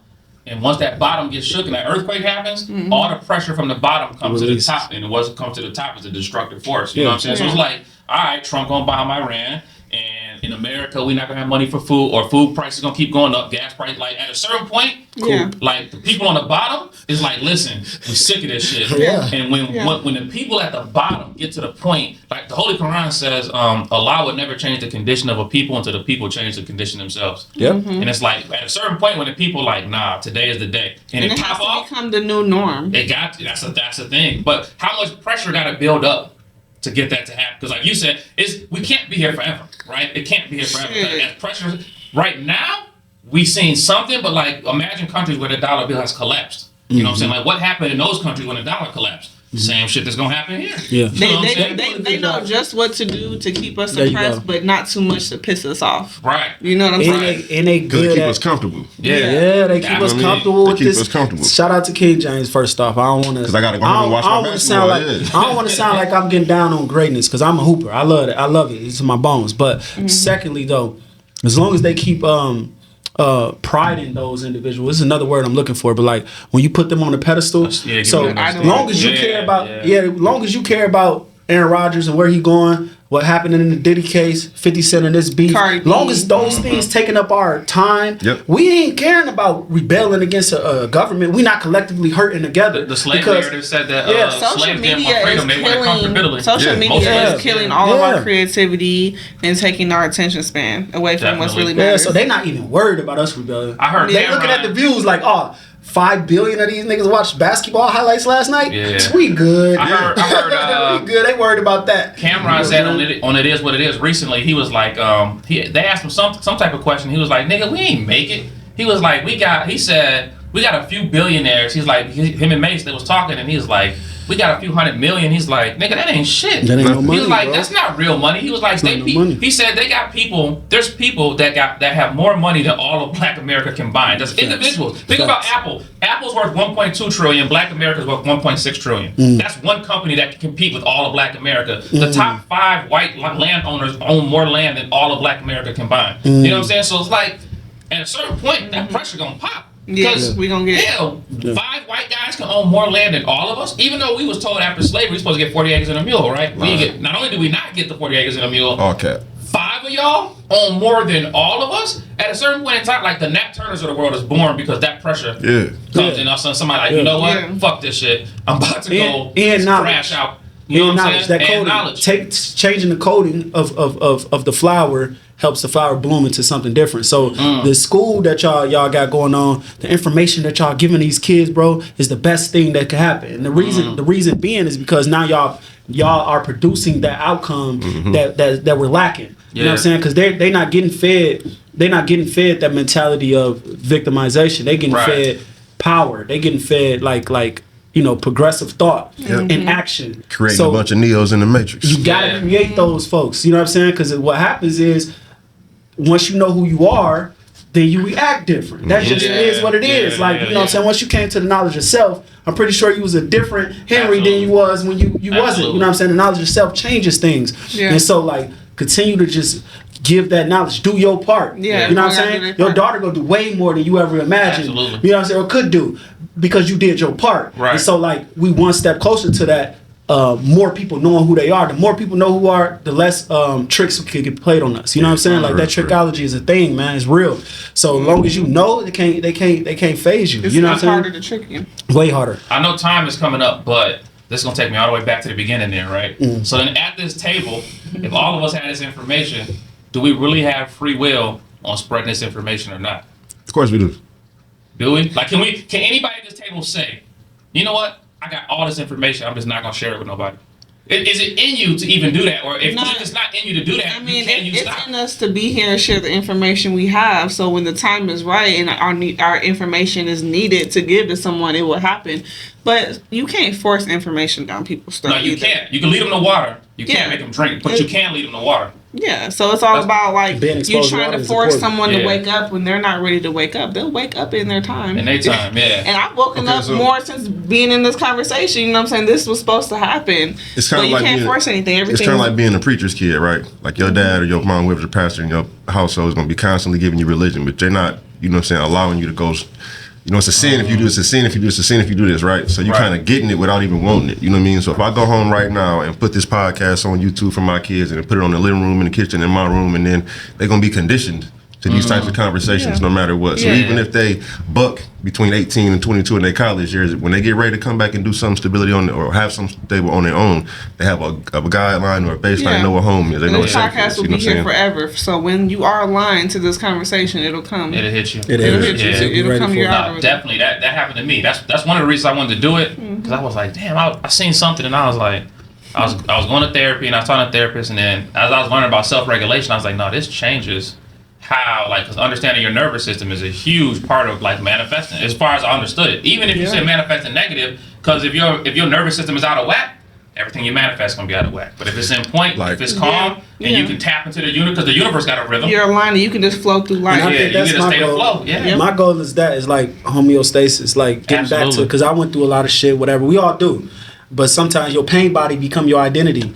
So, like, first off, getting up out of your ego enough to even be like, oh, I want to live in this space. And then how do I get to that place of regulation where I'm waking up and I'm okay and I ain't having these panic attacks or anxiety attacks, whatever the case may be.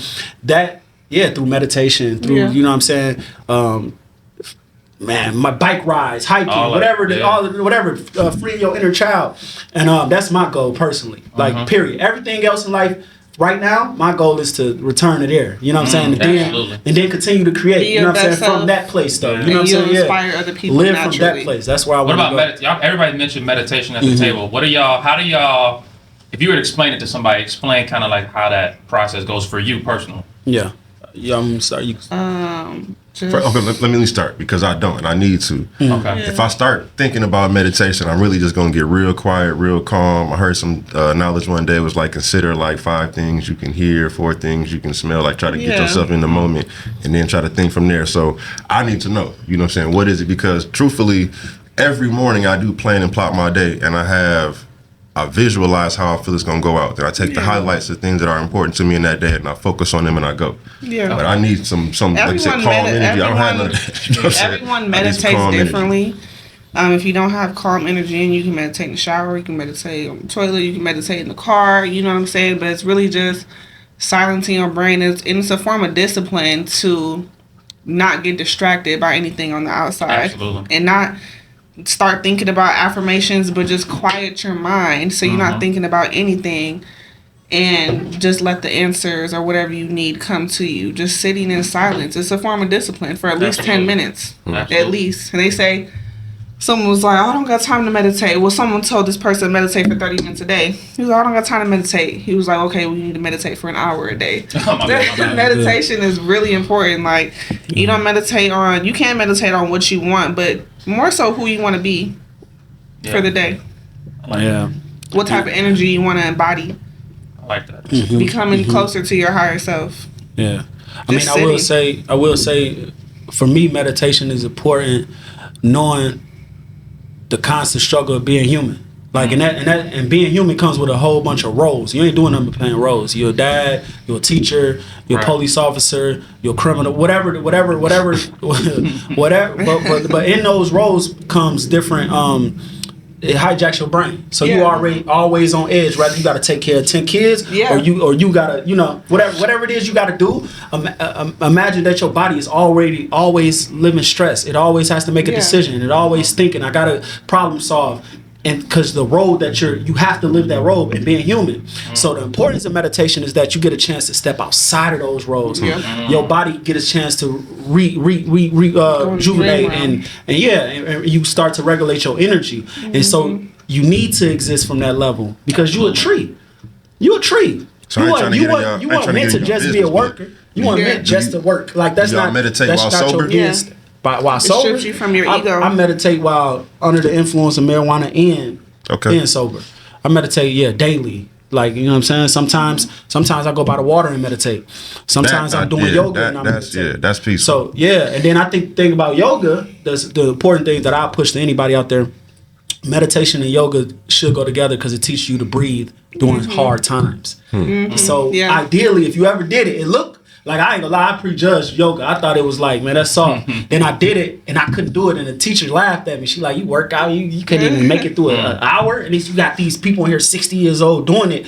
But once I felt the pressure, I was like, oh, and I gotta breathe while I'm in this position. It's almost impossible. But then the more you do it, you're like, oh, I can breathe while my body is going under this much pain. Yeah. And then what happens is when you're in situations like, at least for me as an artist, if I'm like super ready for this performance and I'm geeked and I can't control my excitement, I know how to go there to center myself enough to be ready for the moment. Okay. But without meditation, I wouldn't have that training. I wouldn't know how to exist in that world, still breathe and still perform and still be great. It helps you. It helps me at least in that. So for everybody that's working bees, definitely meditate. I think for me, the thing that I learned recently was like learning how to get to like a state of flow, right? Because all the stuff that we think matters really don't matter. It's like nothing, like Lauryn Hill said, nothing really matters, right? And it's like, once you can, I had to learn certain stuff about myself to like just quiet my mind to be able to tap into other stuff and learn about myself. Like what emotions did I have problem processing? And the thing is, for most of us, I don't say most of us, I say for me,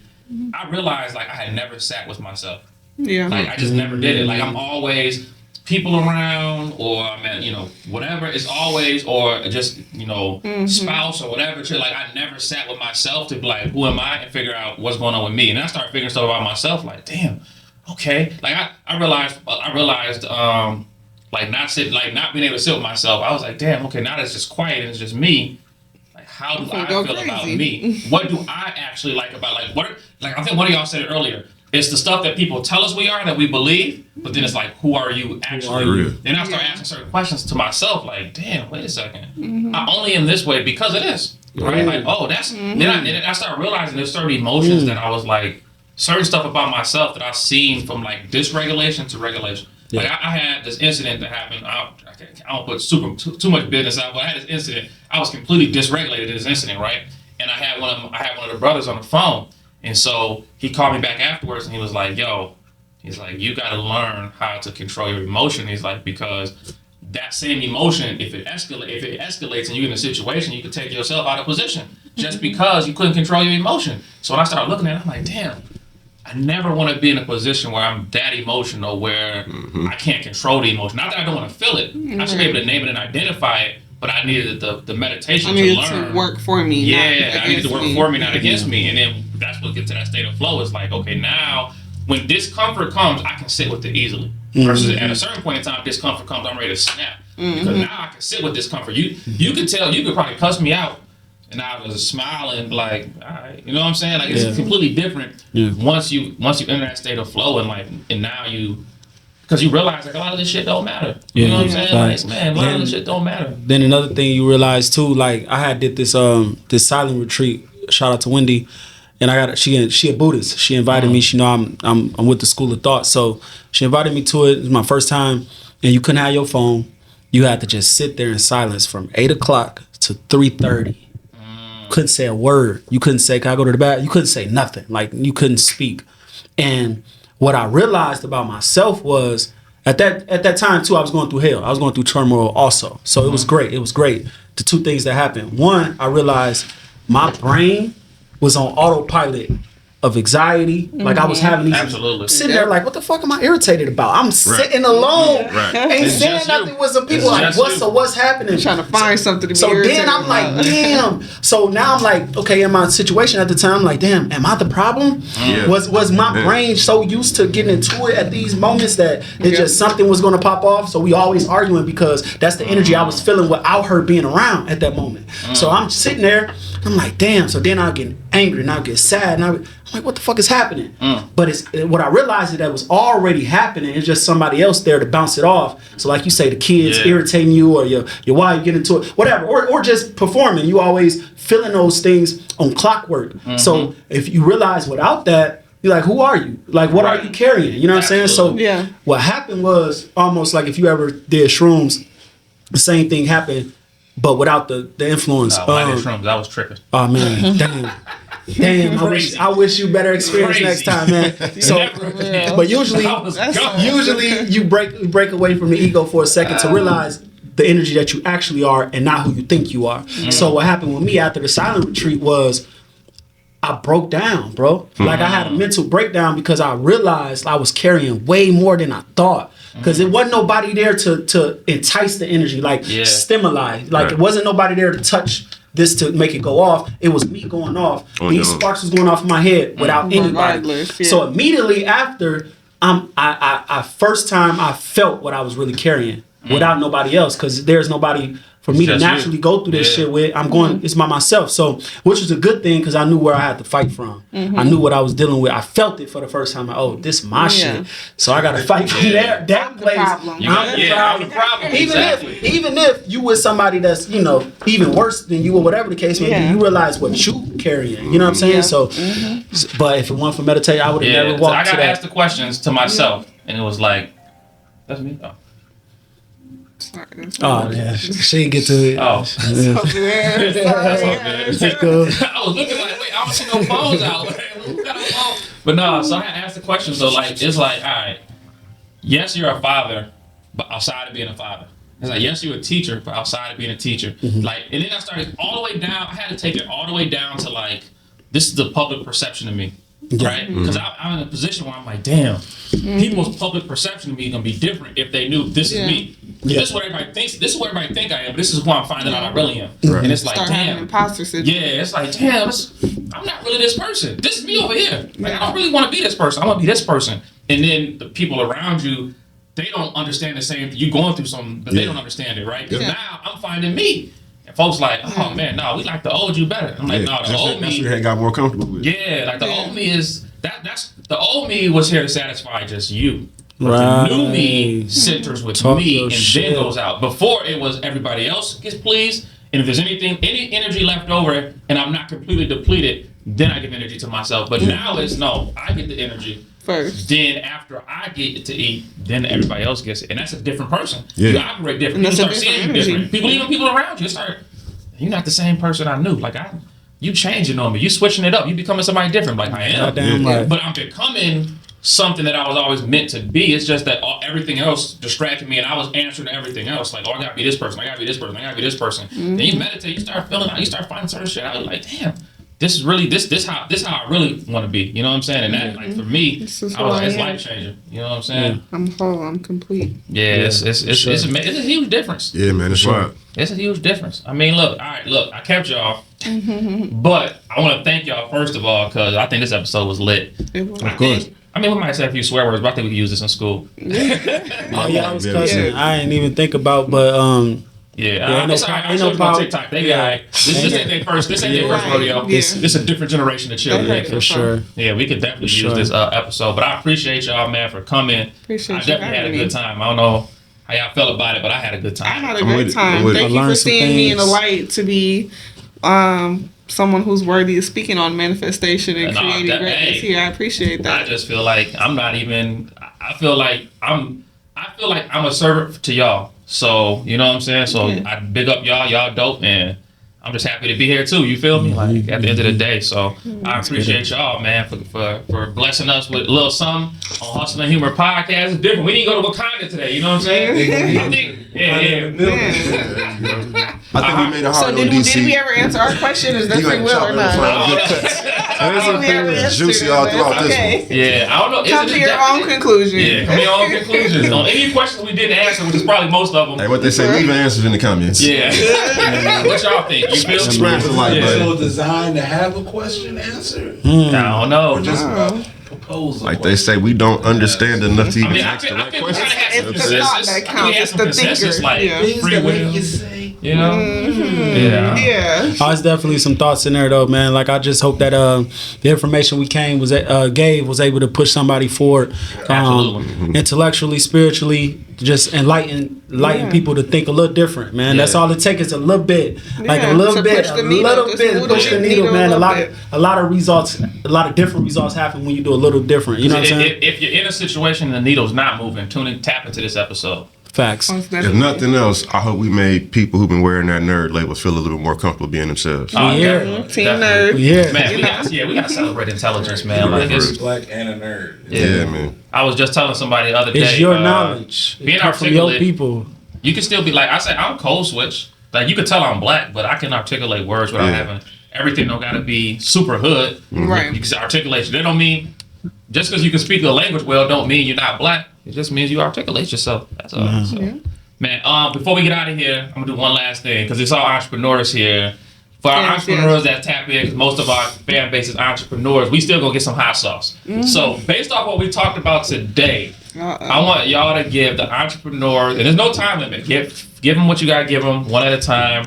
Give them the hot sauce. Give them the sauce, like how they can use what we learned in today's episode to help them as an entrepreneur to do what they got to do. Anybody can start this on however you feel. There's no right or wrong answers. It's just the hot sauce coming from y'all. I mean, just going from what you said earlier, whatever you want to do, just deep dive into it. I got an event coming up, and I haven't been doing events I haven't done my last event in like a year, and I was nervous, but now that I'm in it, it's like I'm excited about it, and I don't know exactly how I'm gonna get it done, but just knowing that I'm making the effort every day to get it done, it's exciting in itself. So whatever you want to do, just go for it.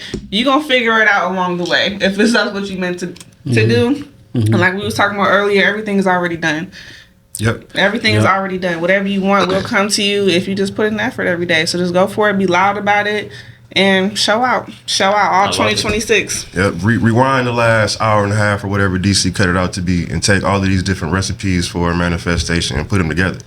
You know what I'm saying? Basically, you're going to have to focus on something that you want. And if you're thinking about being successful, there's probably a version of you that's already completed that thought. So just keep going in that vein. Stay on it.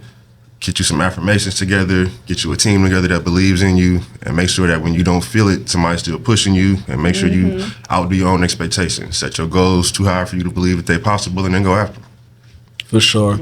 For sure. Then what I leave y'all with, don't be scared to fall on your butt. And I say that from watching my son. He 8 months. You know what I'm saying? Shout out to Mega, man. He 8 months and he's starting to stand up. Like he'll sit there, he'll stand up, then he'll fall. And then I remember I think my daughter was saying something like she didn't say he failed. She just said he can't do it. He can't walk. And I'm like, he can't walk. That's what he's trying to do. That's what he's learning to do right now. He's walking. It looks like this at the beginning. You're walking. It's all the process. The walking part isn't just the step. Right. Yeah. It was the mechanisms. All the times you failed on your butt is what caused you to know how to walk successful. But learning to walk was a process. So don't be scared to fall, man. And wherever you at in the journey, be there. Learn what you need to know and know that you're going somewhere. So you might have somebody that's doing better than you in your field. Great, learn from them. You know what I'm saying? Learn from them. Yep. Focus on this next step, whatever that next step is. It might be you just need a logo right now. You trying to get an LLC wherever you at. Start there. Do that one thing. Next thing. Walk it down. Always be an entrepreneur. And as you're doing that, you're learning. So continue to learn, man. Don't be scared to fall on your butt. I want to see y'all falling out there, man. That's success. Let's do it. Let's go. Learn how to walk. Hey, one last thing before we get out of here. So all y'all know, on June 13th, KA is having a school gala. So hopefully y'all will be in the building, get some tickets. And then the next day for all my alumni, I am throwing for y'all a free alumni dinner. It's not just going to be no dinner, though. We're going to turn up that night. I got some of my millionaire friends coming out. We're going to get it cracking. Nice. So y'all invited. Y'all get put in the group chat, of course. But I'm just letting y'all know on camera, June 14th, we gonna get to it. So you know what I'm saying. I want to make sure I tell y'all. And that's it, man. It's Hustle and Humor Podcast. DC, man, why don't you take us out, man? Hey, man, don't forget to laugh, y'all. Peace. Let's go.